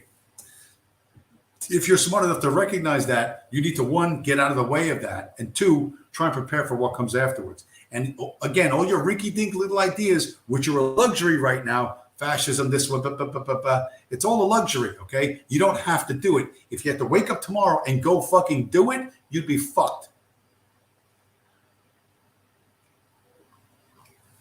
But you're going to get your chance. That's what's beautiful. That's why I say I will drive past you as you hold up your smartphone on the side of the road saying, we'll criticize the culture for, food. And I will laugh as I drive past you in my 16-year-old Toyota Matrix with no air conditioning, but I'll have a fucking car and Bitcoin, and you'll be starving to death and living in a cardboard box. So that's what the future looks like for me and maybe for you. And of course, I will have this very, very, very stylish shirt to wear, which I'm guessing you don't have quite as stylish a shirt. Anyway, an hour and a half. I'm trying to keep these shorter because who the fuck wants to listen to me for 3 hours? Like, really? Are you fucking kidding me? Can't listen to myself for that long. We still got 5 people in the chat. Is that the thing with the numbers in the chat? I see the numbers go up. For me, it's like up here. There's a number. I'm like, fuck, there's 5 people watching. I should keep going, but I don't know what else. Today it was a funny thing. I went to some people know in Labor Day 2008. When I was 42, I had a heart attack. I went to the same hospital where I had the heart attack today. The whole neighborhood's run down and stuff. But like 14 years later, I went back to pick up what's called a cord blood. When babies are born, they take the umbilical cord blood from mothers. It's stupid. For the stem cells, and they store it. So in theory that in 10 years or 20 years, when your kid needs stem cells, they'll have them frozen somewhere. Oh, fuck, I don't know. It's a stupid thing, but a lot of women do it. So anyway, I went to the hospital for cord blood, and I couldn't, like there's no way I walk into that building and I don't think, 14 years ago was a very, very different story, me then versus me now. And it's crazy to think that I am stronger and healthier today than I was back then. I'm 56 now. I was 42 then. But I stopped smoking cigarettes almost 11 years ago now, more than 11 years ago now. So enormous changes can happen, in relatively short amount of time. And, the bricks of that building are the same, and I'm the same, but it's also not the same. So the future is going to be like that. It's the height of ridiculousness, of delusion, to think that I could sit here and I'm going to tell you exactly what's going to happen. A lot of what exists today will carry forward in the future. That's just the way it is. There's nothing entirely 100% new. Some things will go forward, but all these people who criticize the current form of governance don't even understand it. Like you literally don't understand why democracy rules the earth. You don't, and I say that to troll people, but it's a fair question. It's an honest question. I don't know who asked this other than people like me, but why does democracy rule the earth? It is the newest form of governance ever. Anything else, communism, fascism, whatever, different forms of authoritarianism. It's just like monarchy. You know what I mean? Why did democracy kill them all? Why has every other form of human governance been slaughtered at the altar of democracy? Why is that? You don't know. And the reason why you don't know is because you refuse to examine why you think what you think. You're so in love with your ideas that you think are the best ideas, you can't let go of them for 2 seconds and look and see what their flaws are. I'm not saying democracy isn't a flawed system. It is most definitely a flawed system. However, it is the best system. And people go, oh, you said it's perfect. I didn't say it was perfect. I said it was the best. The best is not the same as perfect. There's the reason why there's 2 different words there. Okay? It is the best system of human governance. Now, it's the criticism, which is nothing new. Aristotle made this criticism 2,400 years ago, that democracy becomes oligarchy. It's controlled by money. Money corrupts it and degrades it. Is that happening now? Yes. Are the central bankers doing that around the world? Yes. Okay. Once money is separate, the central bankers no longer control the money. Well, then very, very interesting things are going to happen. And what those things are going to be, I don't know. If you think you can go back 100, 200, 300, 500 years, 2,000 years to the time of the pharaohs or something, and you're going to have a pharaoh, you want to be the pharaoh? You want to serve the pharaoh? You want to be the guy that polishes his fucking headdress? I don't fucking know.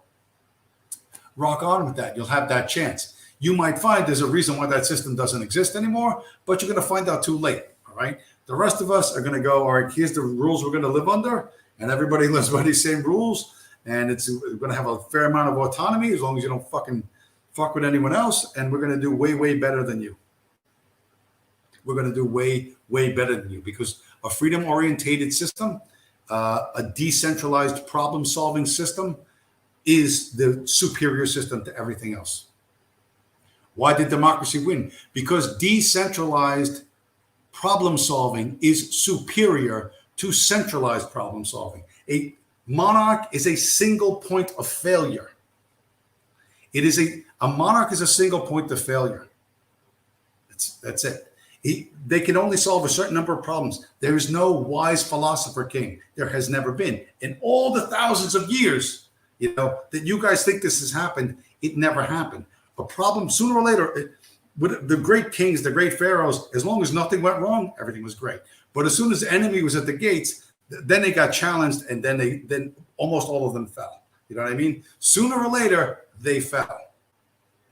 And the reason why is because expecting one man to have all the answers, the right answers, at the right time, in the right way, and be prepared for challenges that no one can foresee is a system that doesn't work that well. Having multiple people with multiple viewpoints trying to solve multiple problems is a better system. And that's essentially what democracy is. You have, it's formalized into organs, the executive, a legislative, a judicial branch, whatever. It has to be somewhat formalized, but you have a group doing just this problem, just working on that, and that's all they do. That's why it wins. To expect one man to wear every fucking hat perfectly is to expect failure. And history shows that again and again and again and again and again and again. And you can't get it twice in a row. King so-and-so was great. His son was a jerk off. His grandson gave away the whole fucking kingdom. That's the story of monarchy. And one man, the other thing, there's no constitution. There's no set of laws that your grandfather lived under, that your father lives under, that you live under, that your children will live under. So you never know what to expect. Is it a good king? Is it a bad king? Is he a psycho? Is he a degenerate? You don't fucking know, and you have no control over it. So decentralized problem solving and constitutions are the best form of governance. Now, what that looks like to you and your friends, I don't know. But history proves, find 2 kings in a row that ruled the same way, right? Everybody wants to, I'm not like my father. You know what I mean? Hamlet didn't want to be like his father, right? Or should he be like his father? Should he be like his father? Or he was a fictional guy. But that's an accurate depiction of monarchy, right? This behind the scenes intrigue all the time. You don't know, is the king competent? Is he not competent? Is that his kid? Is that not his kid? You know, the new king is going to do what? You know what I mean? So there is no single person who has all the fucking answers. There never has been.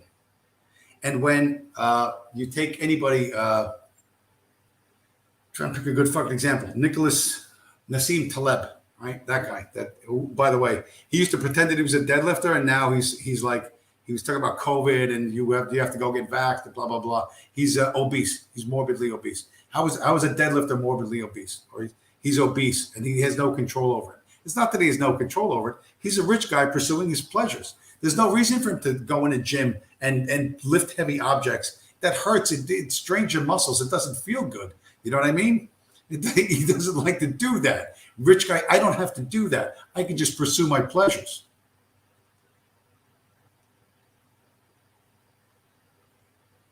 So what? I'm wearing a shirt, right? It's my shirt. Wear it. But he does. Does Nicholas Taleb, is he not pursuing his own pleasures? Right? Oh, I can't help it that I'm fat. You know, like the it's a good joke. You know, there's 57 genders, but being fat is genetic. You know what I mean? There's things you have control over, things you don't have control over. You know, whether I'm Greek maxing or not Greek maxing, find historical examples where I'm wrong. Find historical examples where I'm wrong. I mean, I'm absolutely, you know, again, all you guys been to university, all you guys are fucking super smart and you traveled around the world. What the fuck was Paul? I swear to God, he was fucking trolling me. He was talking about the airport in fucking Istanbul is not soulful. I'm like, I spend a lot of time in airports. What my expectation is, there are signs in English that I can read and go from here to there, and I'm expecting clean restrooms. That's about all I'm expecting out of a fucking airport. I'm not expecting soul. Like, oh, it's so soulful. You know, it's the most soulful airport. I'm expecting like a place where airplanes land and take off and clean restrooms. And then maybe I'm setting the bar too low, but that any port, whether it's a seaport or an airport, has soul. Oh, I really feel the essence of, I don't know what the fuck you're talking about. Dude, you got to be trolling me. But whatever, that the gangster comes to that guy, read the signs guy. How do you solve all the world's problems? And if you think it's not megalomaniacal delusion to think you can solve all the world's problems, or whoever this guy is, whoever your king's going to be, can solve all the world's problems, when it has failed in every single case. It failed the Aztecs. As soon as the Spanish showed up, 50 guys with fucking horses or 500 guys with horses took over an entire fucking continent. They had god kings. They had fucking high priests. They had fucking, you know, the Mayan calendar. Boom, fucking fell apart. 500 guys with horses. They literally, they could not imagine the ships that brought the Spaniards to the fucking New World. They couldn't see them. I don't know what they saw, blobs, but they couldn't understand what they were looking at. You know, and you'll say, well, they only have 92 IQ. Okay, how about the fucking Chinks? The Han Chinese, oh, we're so smart. We invented the abacus. We invented gunpowder. We invented paper money. And a bunch of fucking psycho Mongolians who had 2 skills. Ride in the back of a horse and shoot a bow and arrow at the same time. Wiped them out and wiped out 2/3 of fucking Europe. You know? Which great European monarch, you know, could foresee an enemy like the Mongols using tactics like speed, right? It's speed and archery, or horse and archery at the same time. You don't stop and shoot. They could shoot on the move. Which European monarch could deal with that? None. Zero. None. The collapse of the classical world, the rise of Christianity heralded the Dark Ages. For 300 years after the rise of Christianity was the Dark Ages. Things sucked. If you were Christian, you had to wear a purple cloak so the Muslims could identify you at a distance. You weren't allowed to own weapons. You weren't allowed to own a sword. Everything sucked. If it wasn't for the fact that the Romans had built everything up and they could fucking coast on that, they wouldn't have had anything. Right? It wasn't until the 1400s, the fucking Renaissance, that things kicked off again. And what did they immediately do? Start making statues of the fucking copy of the classical fucking world. Did that happen, or did that not happen? That's exactly what happened. You know what I mean? You want to go to Japan? Go to Japan. There was what's called the war of the Taiyamo, whatever. There's various different warlords. Japan was all just little warlords, just guys whacking away at each other with fucking swords, doing the fucking samurai thing. It was fucking retarded. Then the Portuguese showed up in whatever the 1600s, and said, hey, we got these things called cannons and rifles. They're pretty cool. And one guy named Ieyasu Tokugawa said, yeah, give me those. Here, right here. Cannons, guns, right here. And he taught his guys to use guns, and he used cannons, and he blasted the fuck out of every other fucking samurai fucking warlord, right? Using superior technology that the other guys could not imagine and couldn't counter. They couldn't solve that problem. They didn't have enough time, right? And Ieyasu Tokugawa took over all of Japan, and he became the shogun. The Tokugawa shogunate lasted for 300 years. And after he wiped everybody out, he said, and now guns are illegal. Okay? So I don't know where in history you can find this king and his group of advisors outside of the fucking Hobbit that have all the fucking answers, because this ain't a Hobbit movie. It's not a Hobbit movie. You have not found that. There is, when you look at Europe, everybody goes, oh my God, oh, Europe is so beautiful. Oh, I fucking love Europe. Look at the castles. Well, you do see the castles, right? You see the castles. But where did everyone else live? This castle was the safe place where the king lived and the queen and whatever, maybe the captain of the guard. A couple of people, we're safe inside here. The rest of you are fucked. There's no evidence that anyone else ever lived around those castles. You look at them today, you see the photos. It's the castle. It's by the lake. There's a fucking hill, whatever, right? Where did everyone else live? You don't know, because they don't fucking exist. You can get the list of what king was born and then when his kids were born, blah, blah, blah, blah, blah. Right? Those are the people who counted. Literally no one else counted. Now, if that's the way you want to live that way. If that's the way you want to live that way. Everybody loves a fucking Mel Gibson. Yay, Mel Gibson. Where's Mel Gibson? Yay. I wish my face was blue right now. Right? Braveheart. Everybody loves Braveheart, right? Oh, I'm going to paint my face blue and then take a big sword and whack away at the fucking bad guys. Well, who's the bad guy? There was a fucking thing where the local fucking noble guy, the couple's going to get married, right? They're going to get married. It's a young girl, and she's in love with this guy. And here comes the Lord on his fucking horse, and he goes, oh, I claim the right of prima nocta. You know what I mean? The first night of the wedding, honey, you're coming with me. Is that the way you want to live? I think that's the way you want to live. That seems to be what you're advocating for. And if you want to live that way, live that way. You know what I mean? Rock on. But that's European royalty. That's the nobility. You know what I mean? So what you think is good about that system is not clear to me. It's good if you're the king, but if you're not the king, you're not going to want to be there. You know what I mean? And they will be remembered. You will be forgotten. And I don't think their lives were that good. I really don't think their lives were that good. But you will,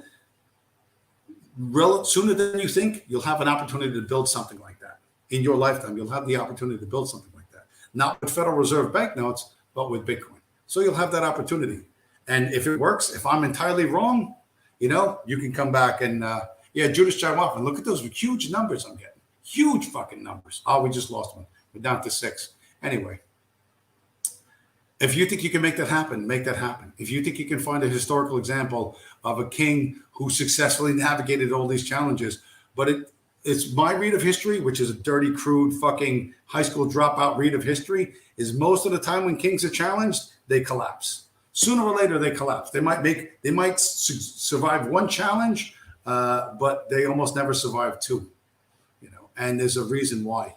But again, if you won't examine your core assumptions, this is the greatest thing ever. Why is it the greatest thing ever? When I ask myself, why the fuck why is everything a democracy? Why? It doesn't even fucking make sense. Why did everyone choose this? There has to be a fucking reason. It's not random. It's not fucking random. Why did everyone choose this? Why is it a democracy in fucking Nigeria? When the Nigerians kicked out the white colonialists, the evil white fucking English or whatever they were, I don't even know who the fuck took over Nigeria. When they kicked them out, why didn't they go back to tribalism? They said fucking like, dude, 10,000 years we've been living in fucking huts. Why do we got to do? No. The English left us this parliament building, and we're going to do a parliament thing, but we're going to do it with Nigerian style. We're going to do it with these cool Nigerian dashikis. Why did they choose that? Why? You have to ask yourself, why did they do that? Were they still under colonial control, or like how deep, how far down that rabbit hole do you go? Why did they choose that, and why did they stick with that? Why didn't they throw it off? Right? 20 years we forced the Afghans to grow opium and let the child rapists do what they want to do. And as soon as our grip weakened just enough, boom, Taliban threw us right off and said, fuck you, we're going back to the way it was. Why? Because their way, as far as they're concerned, is the better way. Right? No external power can impose a different system on them. And you're cheering that, yay, they went back to the old way. But that's one tiny part of the fucking world. What about the rest of the globe? What about the rest of the globe? And by the way, like I said earlier, the Afghans sit and what they sit at, all the tribal leaders come together and they sit in what's called shura. And they sit and they have tea and they sit on the carpets and they smoke a lot and they talk a lot of shit. I don't know what the fuck they do because I've never been there. But it's a thing called shura, S-H-U-R-A. It's like a tribal council, you know what I mean? Which, doesn't look like monarchy, but hey, you make of it what you will. You need to ask yourself, it's a straightforward question. Why did it win? Why? Why? Is it because, like, what's your reason? What's your cope? You know what I mean? What is your cope? And again, I'm not saying it's a perfect system because it is not a perfect system, but it is the best system.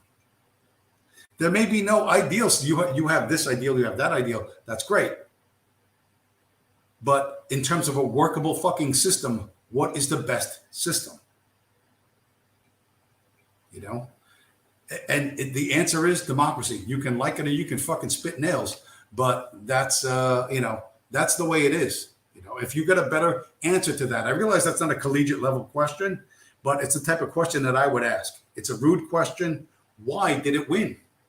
And the only answer I can come up with all these disparate peoples, Latin America, Africa, Asia, is because it works better. It's a better system. It's the best system that people have come up with yet. And again, like it or don't like it. If do China and Iran does, essentially it does. Iran has a theocracy. So it splits people along religious lines, this religious group, that religious group, rather than political parties. But they have what do they call that? They have a parliamentary system called the Majlis. I think it's called the Majlis. So there's a parliamentary system. There's representatives that go to Tehran and horse trade or whatever, carpet trade. So yeah, they put a religious mask over it. But it's essentially some sort of representative system. The Majlis is made up of guys who represent the local backwaters of fucking Iran. China. Are they inferior to American democracy? All democracies are flawed because central bankers ruined them. Okay. It is Aristotle's criticism of democracy was that it gets taken over by the wealthy. Okay, that it becomes an oligarchy, and then oligarchy becomes tyranny, then it has to be reset to democracy again. So the flaw, and it is a flaw of democracy, is that those with a lot of resources and idle time can remake the laws in their shape, in exactly the same way that the Fed is doing that today, in the way that the central bankers, in the way that Wall Street do that today. Okay, the same exact principle. Those with lots of money get what they want, and those with less resources don't get what they want. But those who control the money supply decide who the winners and losers are. So what is superior or not superior? How do you measure things? I don't know. You know what I mean? I was talking to a Chinese woman not that long ago in a massage parlor, and I told her about Kyrgyzstan. I said, I know a guy who lived in Kyrgyzstan. She didn't know what the fuck Kyrgyzstan was. She had never heard of it. You know what, the part of China she grew up in was this far from Vietnam. So she knows about 3 countries: Vietnam, America, and fucking China. And that's all. Was the Third Reich democratic? It was only possible through a democratic process. Hitler was handed the chancellorship. What is this, a fucking history test? Everybody's a school teacher. Hitler couldn't win on his own. He was handed the chancellorship. You know, and it was in a 3-way power deal or something like that.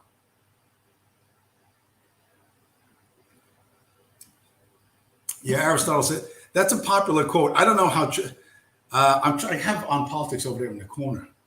I never read the book, but I listened to there's an audio book on YouTube. There's an audio book on YouTube. It's 7 hours. I listened to it. And there's a lot of fake Aristotle quotes. The history of, you think this one through, okay? Supposedly Aristotle didn't like democracy. His home was in Megara, whatever the fuck. Something went wrong. There was a war there, right? And he had to leave, and he was sent to Athens at the age of 17.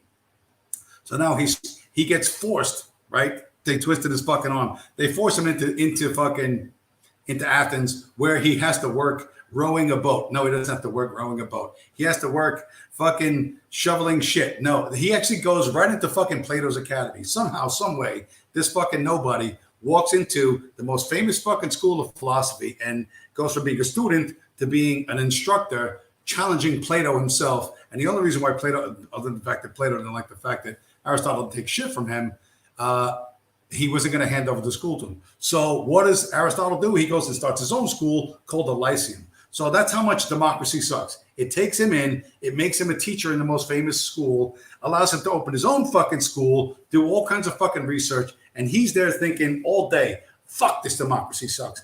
God damn it, why did I become a fucking teacher in the most famous school in fucking earth? Why? You know what I mean? Why am I wasting my life like this? Really? He's the guy who hates democracy? Now, maybe that's the kind of guy he was. Maybe he was a motherfucker. Maybe the more you gave to him, the more he criticized you. I don't know. But it seems to him that it seems to me, unless my read of history is wrong, that democracy was pretty kind to him. So, and I'm not saying he would be afraid to criticize it, but I think his criticism would be more measured and fair. So the idea of democracy sucks and we all have to be one people. Why did he have to run from the land he was fucking born in? What about that? You know what I mean? Why were there ever power struggles anywhere? Why is there ever a coup d'etat anywhere if ethnos in and of itself is some sort of magical good which brings every other fucking physical good to you? Why did the Pan-Arab League fail? Why did the Pan-African League fail? Just because we all speak Arabic or just because we're all Negroes doesn't fucking mean we can solve problems, okay? Believing that my skin color and your skin color being the same means we can somehow magically fucking create a transistor.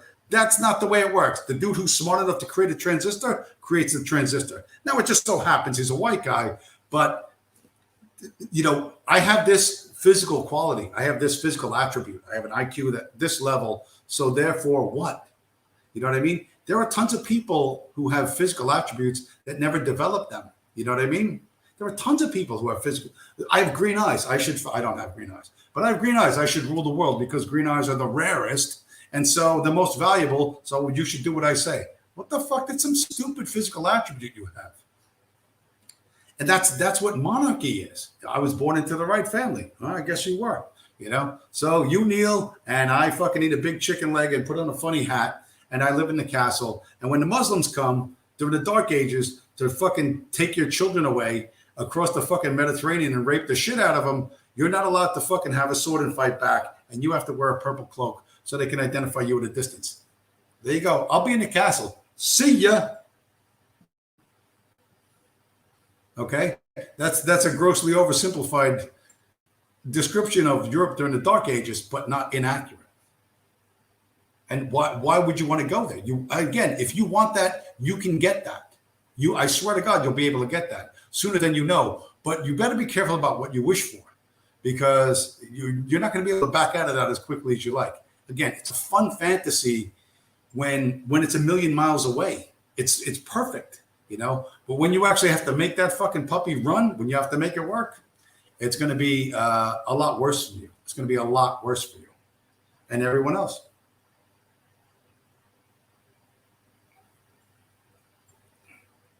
And listen, the greatest accomplishment of fucking dingbat fucking Hitler was fixing the fucking money. That's the thing he did first. If he didn't fix the fucking money, he never would have done anything else. The Weimar Republic was hyperinflation. The reason why the Germans were so pissed is because women, just in order to feed themselves, even if they were pregnant, had to go out and work as prostitutes. That's why. That's degrading. That's dehumanizing. That's telling somebody their life fucking doesn't matter. You know what I mean? So anybody that fixes that, she's going to look kindly towards. I don't have to suck dick in the back of a fucking Bugatti. You know what I mean? While I'm 6 months pregnant. Yeah, okay. Whoever helps that fucking happen, that's my guy. Just so happens that dude was fucking Hitler. And then he said, listen, I got a better idea. Let's go in a completely fucking underfunded, underplanned fucking mission to fucking to Moscow, which has never been, historically taken from the West. Let's not use trucks or fucking long-range bombers. Let's use fucking horses and carriages to walk to fucking Moscow. And I'm sure the Jews are so fucking lazy we'll catch them napping. That's when you realize the guy ain't so smart as you think he is.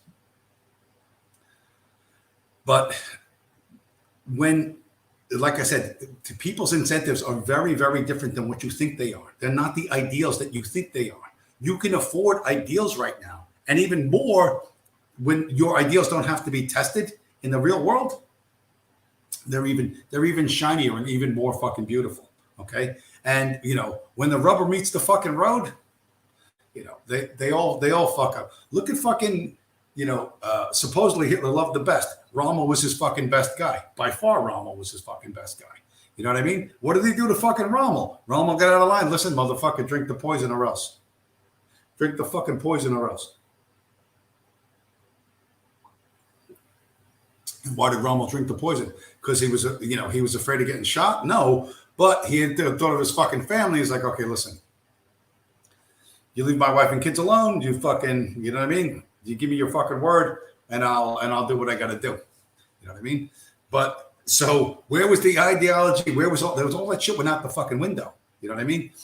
Everyday concerns. You're not married, Deet, so you don't fucking know.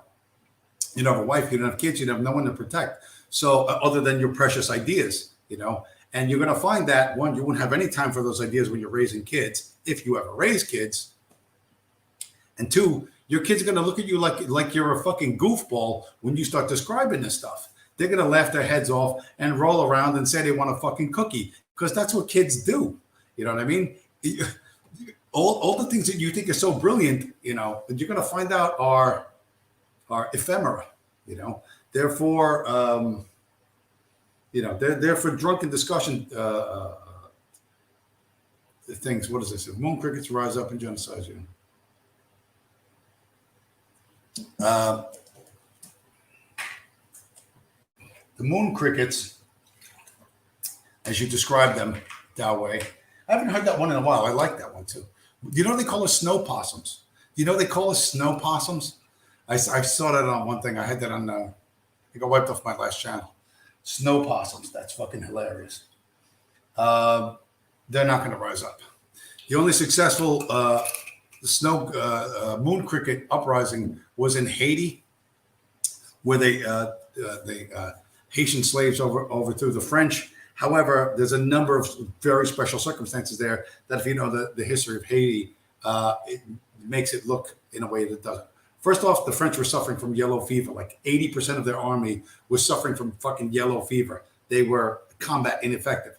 Secondly, what people don't remember is that the British were on Haiti as well. There were 45,000 Brits who actually brought the guns to the moon crickets, gave them to them, taught them how to shoot them, and then said, oh, by the way, the French live over there. So you had a French army that was essentially combat ineffective. You had an insurgent force trained by a hostile enemy, the English, who were pissed at the French for supporting America in America's war for independence. And so essentially the British were paying the French back for the support of U.S. independence. That's the great game. That's global politics. You know what I mean? So see that? Look at you, Dayway. You've learned something new on this stream. Now I can sleep the sleep of a happy man, knowing that I've taught just one person on the internet one ridiculous racial slur.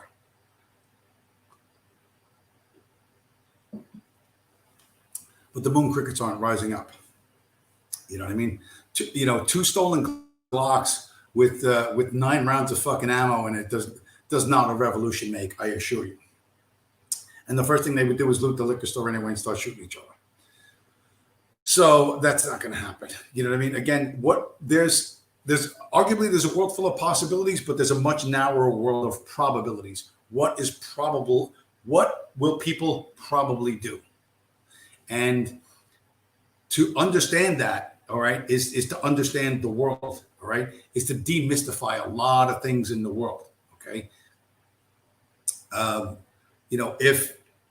If Saddam Hussein had successfully, traded oil outside the petrodollar, he would be the biggest dude in the Middle East, and oil is the lifeblood of nations, and he would be a massive problem. So he got taken out. You know what I mean?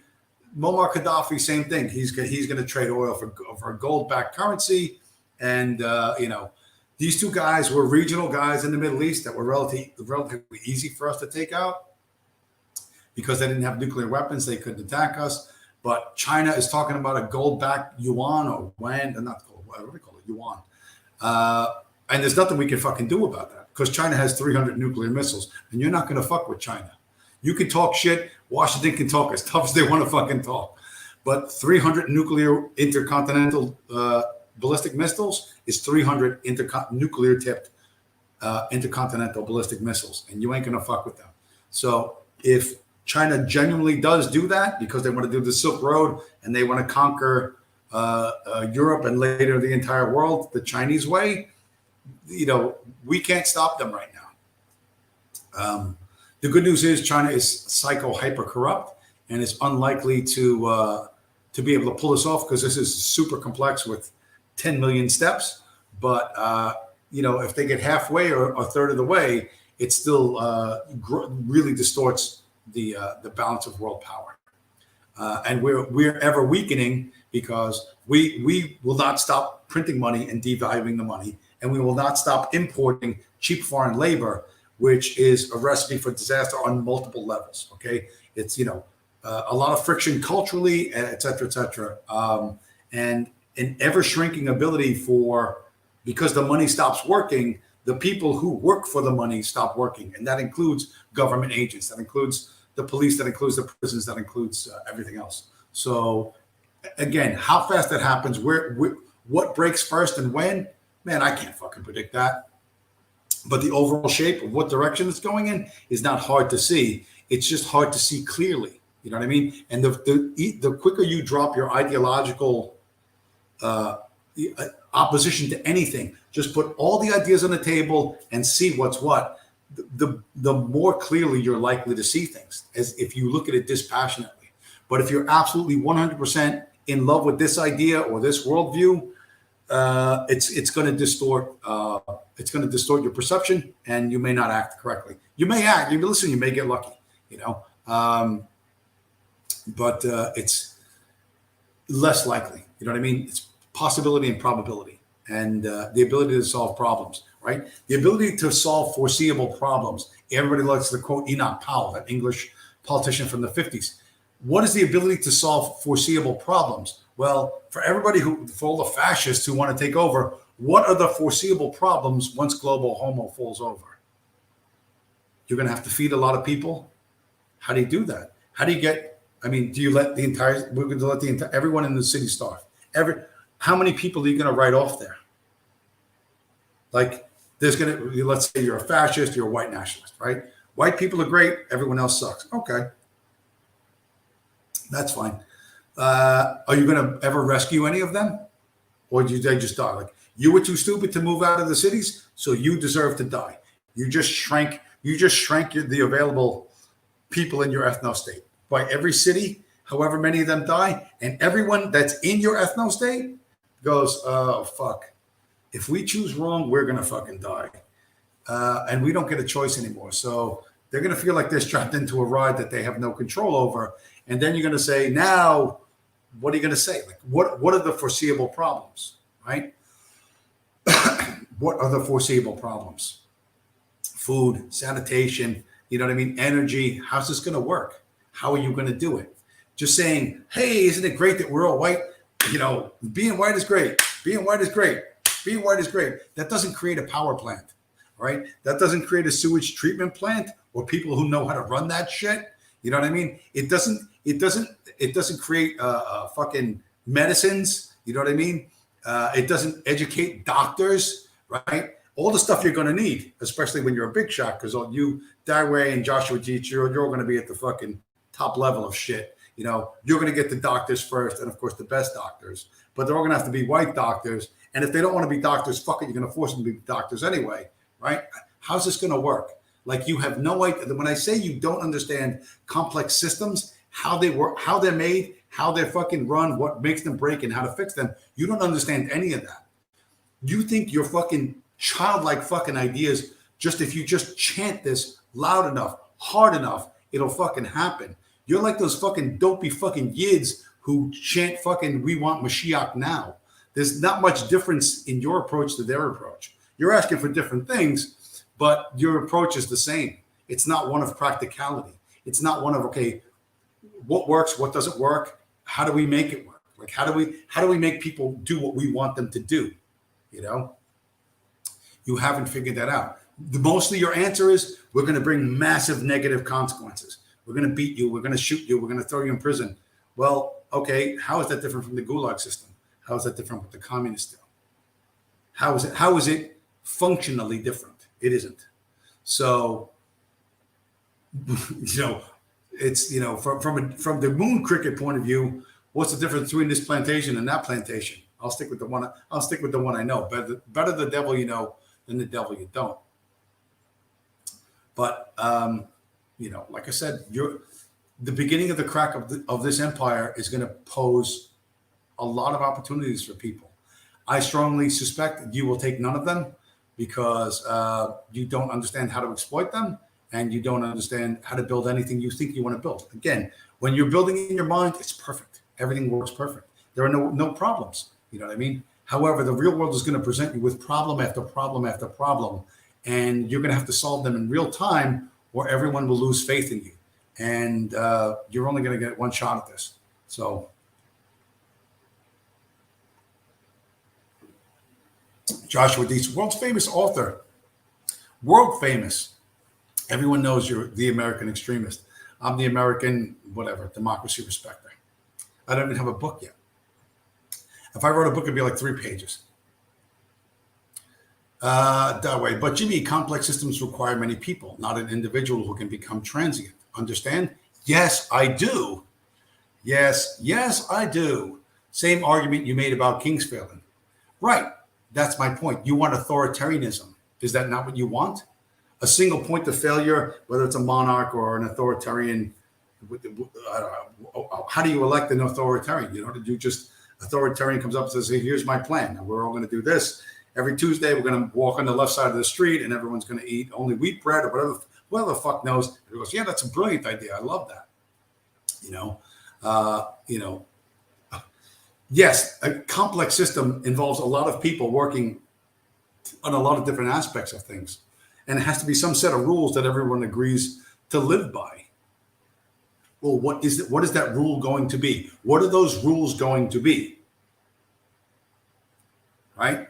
The thing about the thing I mentioned earlier about everybody's favorite jerk off, Adolf Hitler, is that one, he was handed power. He couldn't win it on his own.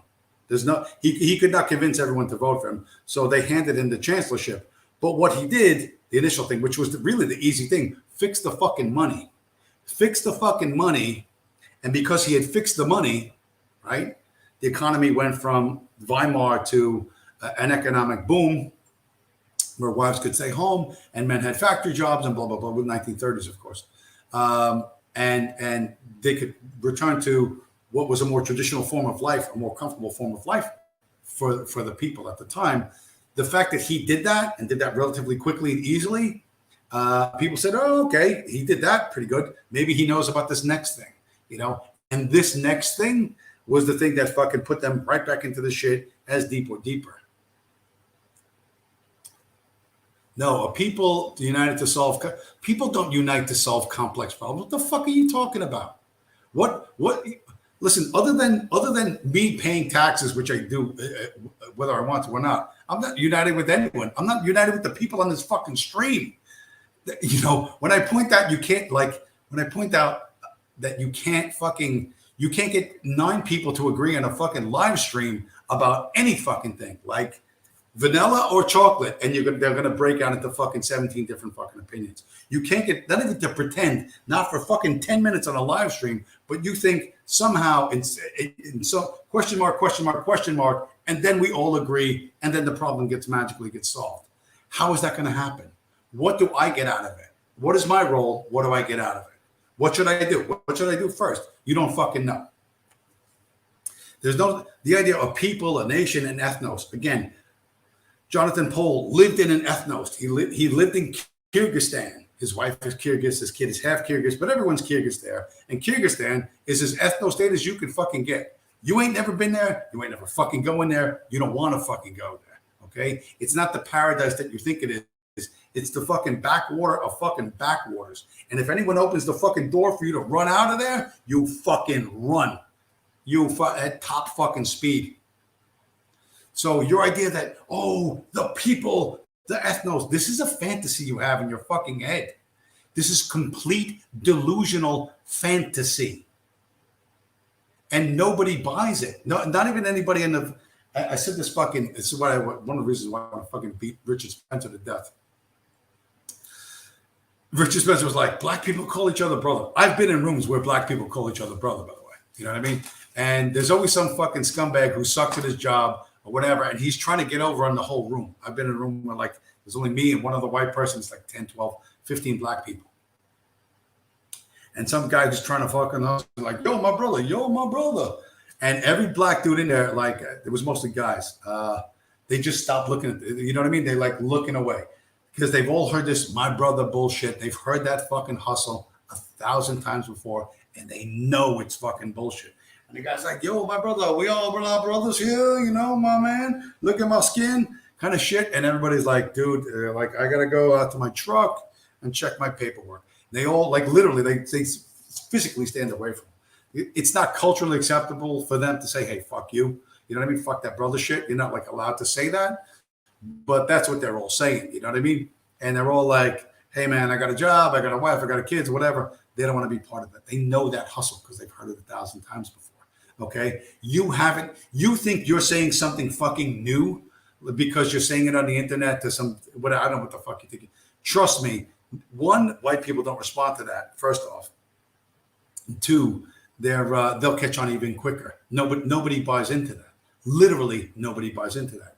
But if you think you can fucking sell it, go ahead and try and sell it. You know what I mean? Solving problems involves problem-solving abilities, which you don't have, which involves fucking resources, which you don't fucking have.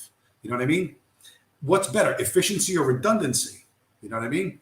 Well, monarchy is efficiency and democracy is redundancy. You know what I mean? And when the monarch fails, when the king goes down, right? What happens? The kingdom is over.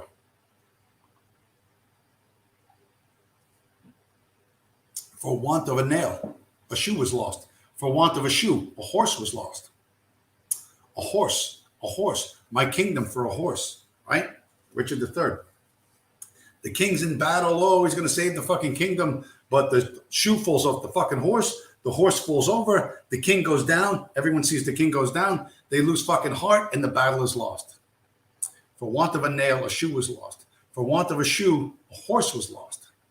For want of a horse, a kingdom was lost. A horse, my kingdom for a horse. The reason why that's so grand and poetic, and the reason why it's so easy for me to remember, is because it's fucking true. There's a truth there in that poetry. Sometimes there's truth in poetry. Sometimes it's just dumb shit to get you laid. But there's truth in there. Sometimes there's truth in poetry. Okay. Dayway wants to argue in the chat. A people united to solve complex problems. The smartest people on the face of the earth are the Mongolians. They have the highest IQ of, that's a physical attribute, IQ, right? The ability to learn new things quickly and complex things quickly. They have no mathematical accomplishments. They have no engineering accomplishments. They have no artistic accomplishments. One time, one dude managed to teach guys to ride on fucking horses and shoot bows and arrows at the same time, and they conquered the world, right? Yes, poetry does mostly get you laid, but it doesn't get you laid with like really like fit girls who like fuck hard. You know what I mean? They're not that into it. The girls who smoke clove cigarettes. The girls who smoke clove cigarettes and fucking drink bourbon in those little clubs downtown Manhattan with the fucking candles on the little white candles on the fucking table, where some black dude's playing the piano with sunglasses on at night. I might have done that once or twice, way back in the day. But,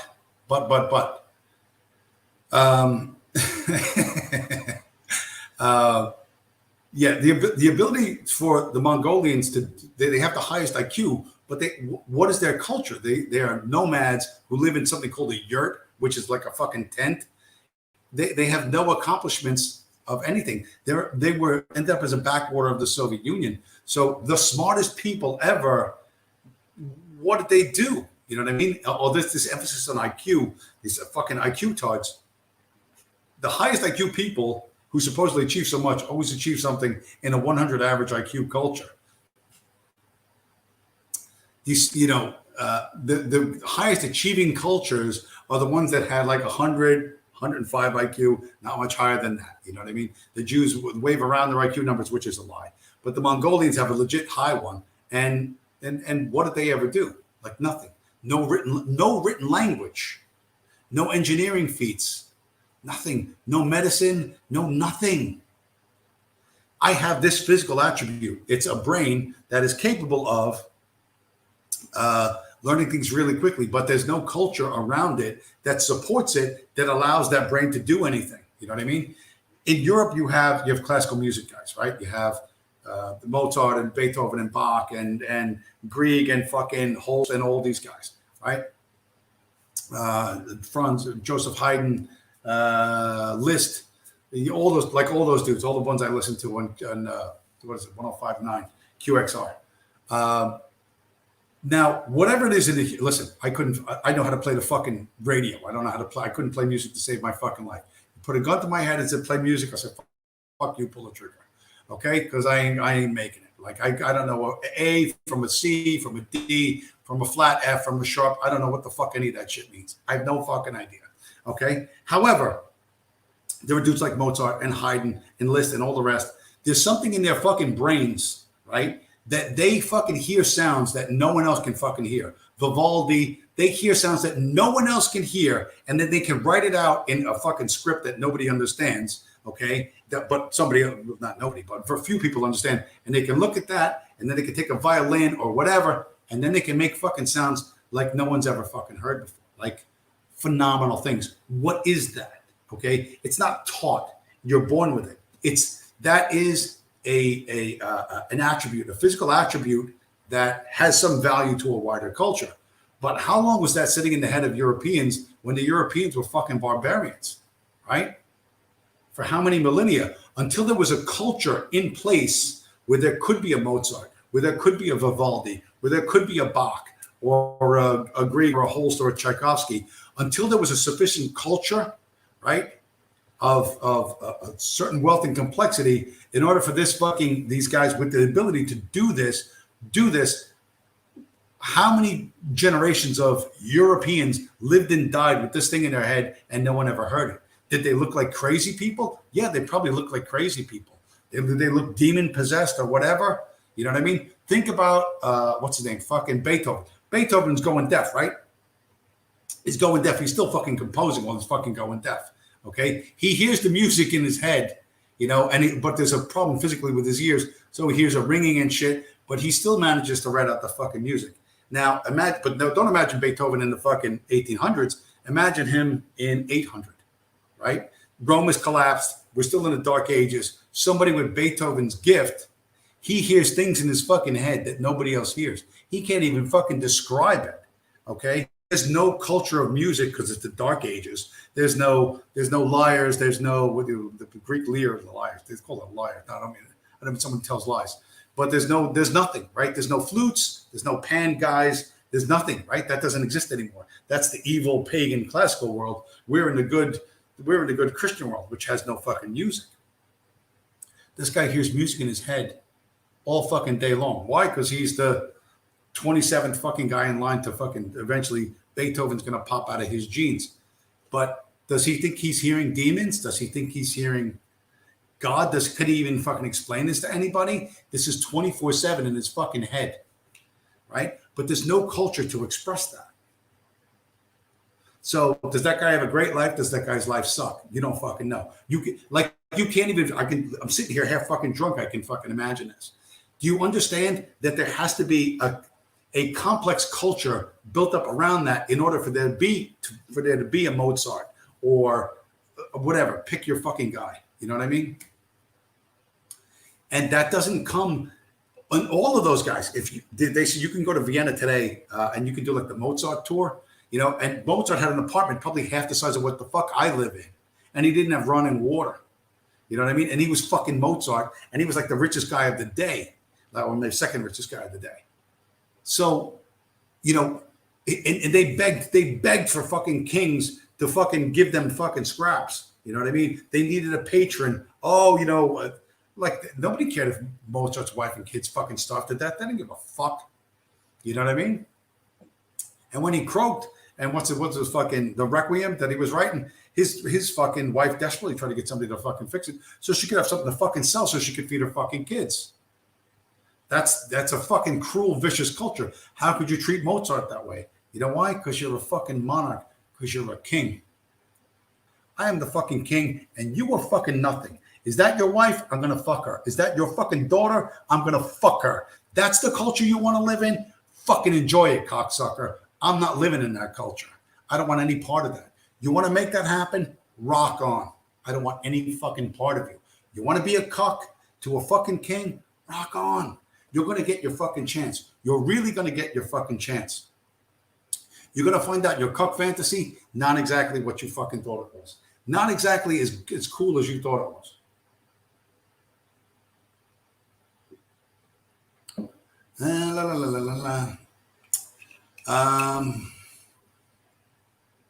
What's going on here? Hold on. Culture allows the full expression of genes. I don't know.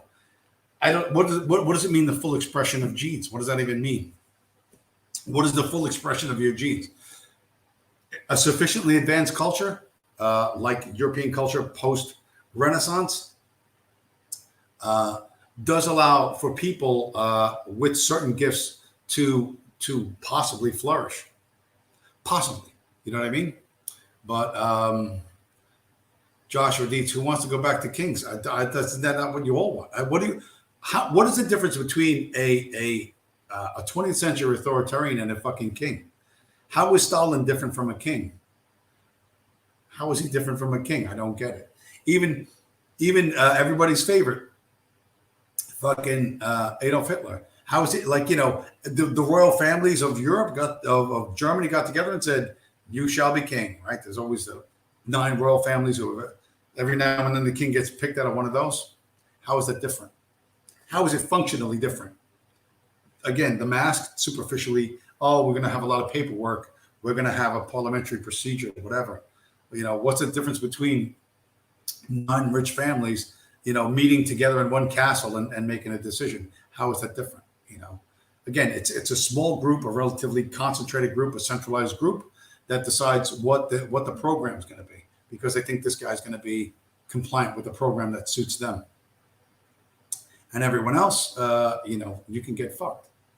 So, the idea that, what do we got? Is this the guy who got caught selling so-called protection events? What? Eddie Hopkins. I have no idea literally what you're talking about. You're just coming in here and trolling. Did you come over from OV's channel? I don't know. Welcome to the show anyway, Eddie Hopkins. Why does he have a QRC? I am a living, this is how you can send me Bitcoin. You know what I mean? Scan my shirt with your phone and then send me Bitcoin. That's how you can send me Bitcoin. That's pretty good, Eddie Hopkins. Thanks for giving me the opportunity to once again mention the wardrobe, which I usually wear much more sedate wardrobe.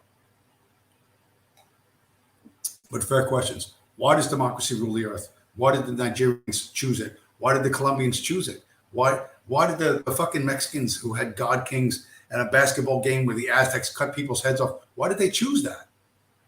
It's a fair question. Like, what is your answer? You think my answer sucks? You think it's self-serving? Okay, my answer sucks. My answer's self-serving. Come up with a better answer. Show me how my answer lacks sufficient explanatory power. It should be pretty easy. It should be pretty fucking easy. I'm a high school dropout. You know what I mean? You should be able to do this with one fucking hand tied behind your back. What are my views on the jab? The jab is a money grab by Big Pharma. You know what I mean? And our friends in Tel Aviv. Whatever Tel Aviv does, everybody else does. Tel Aviv says three jabs, you get 3 jabs. They say Tel Aviv is now saying we need a booster every 6 months. So everyone else booster every 6 months. Insofar as I can tell from public sources, this pandemic has a 99.7% survival rate. 85% of the people whom test positive in the PCR test do not even have symptoms. So it is an entirely manufactured pandemic. The excess deaths aren't simply there in the numbers. You know what I mean? The flu is missing. COPD is missing. A number of other diseases are missing. Everyone who has died from COVID also had a number of comorbidity factors, morbid obesity, diabetes, et cetera, et cetera. So it is an entirely a created pandemic, mostly as a money grab, not only for Big Pharma, but for the places like BlackRock. You have people who, they're out of work. They can't work or work remotely. They can't pay their rent. The landlords aren't allowed to kick them out, but the landlords can't make their mortgage payments. So, they go into default. Well, somebody's going to buy that property. If you have $1 million or 10 million or 100 million fucking properties go into default, companies like BlackRock, which are cash heavy, can cherry pick what they want from where they want. You know what I mean? And get themselves valuable assets, both residential and commercial. Judas Flychai, you don't know what I mean. End the stream. Wow. Judas Flychai, you do not give orders around here, my friend. That is a very, very Semitic thing. You think you can order around a goy like me. But I am at 2 hours and 31 minutes. I'm like fucking planning on ending this in an hour. But I'm getting sucked into the fucking chat and arguing with people who aren't here. But yeah, I should probably end it because we're down to like 3 viewers. All right. Yes, I know, David. I know he's a yid, but he's our yid. In as much as there is such a thing. Judas Chiwaffen, Eddie Hopkins, Joshua Deitch. Everybody's hanging around for so long. Jonathan Pohl. I beat up on him a lot in this stream. Who else was here? Zoo was here. And whom else? I don't know. A couple of lurkers, I'm guessing. All right, so let's call stream, as they say. Let's end this thing at what, 12:30? Yeah, you know what I mean. That's not bad. 2.5 hours, mostly off the top of my head. A ton of screen shares. Good philosophical questions. Why does democracy rule the earth? Did it cheat? Did it poison all the kings secretly while they slept? I don't know. And how would your system solve the foreseeable problems of governance? How would it really do that? You have two ways to deal with that. One is positive incentive, do this and I'll reward you. The other is negative incentive. If you don't do this, I'll hurt you, imprison you, kill you, etc., etc., or those you love. So those are the only two human incentives. Do this, you get a reward. Do that, you'll get a punishment. You imagine your system is dramatically superior to the current one, and everything runs on money. Money talks and bullshit walks. So what economic system is going to run your fantastic ideological world-changing fucking super civilization that will replace global homo? I look forward to your answers. Make sure to smash the like button, leave nasty comments or pleasant comments in the comment section below. I'm going to say goodnight to everybody. Thanks for showing up. Thanks for tolerating me once again. And I'll talk to you guys next week. Good night.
Oh, you fucking suck.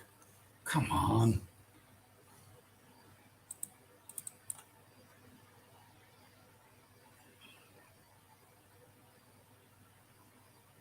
Play the stupid music, will you please?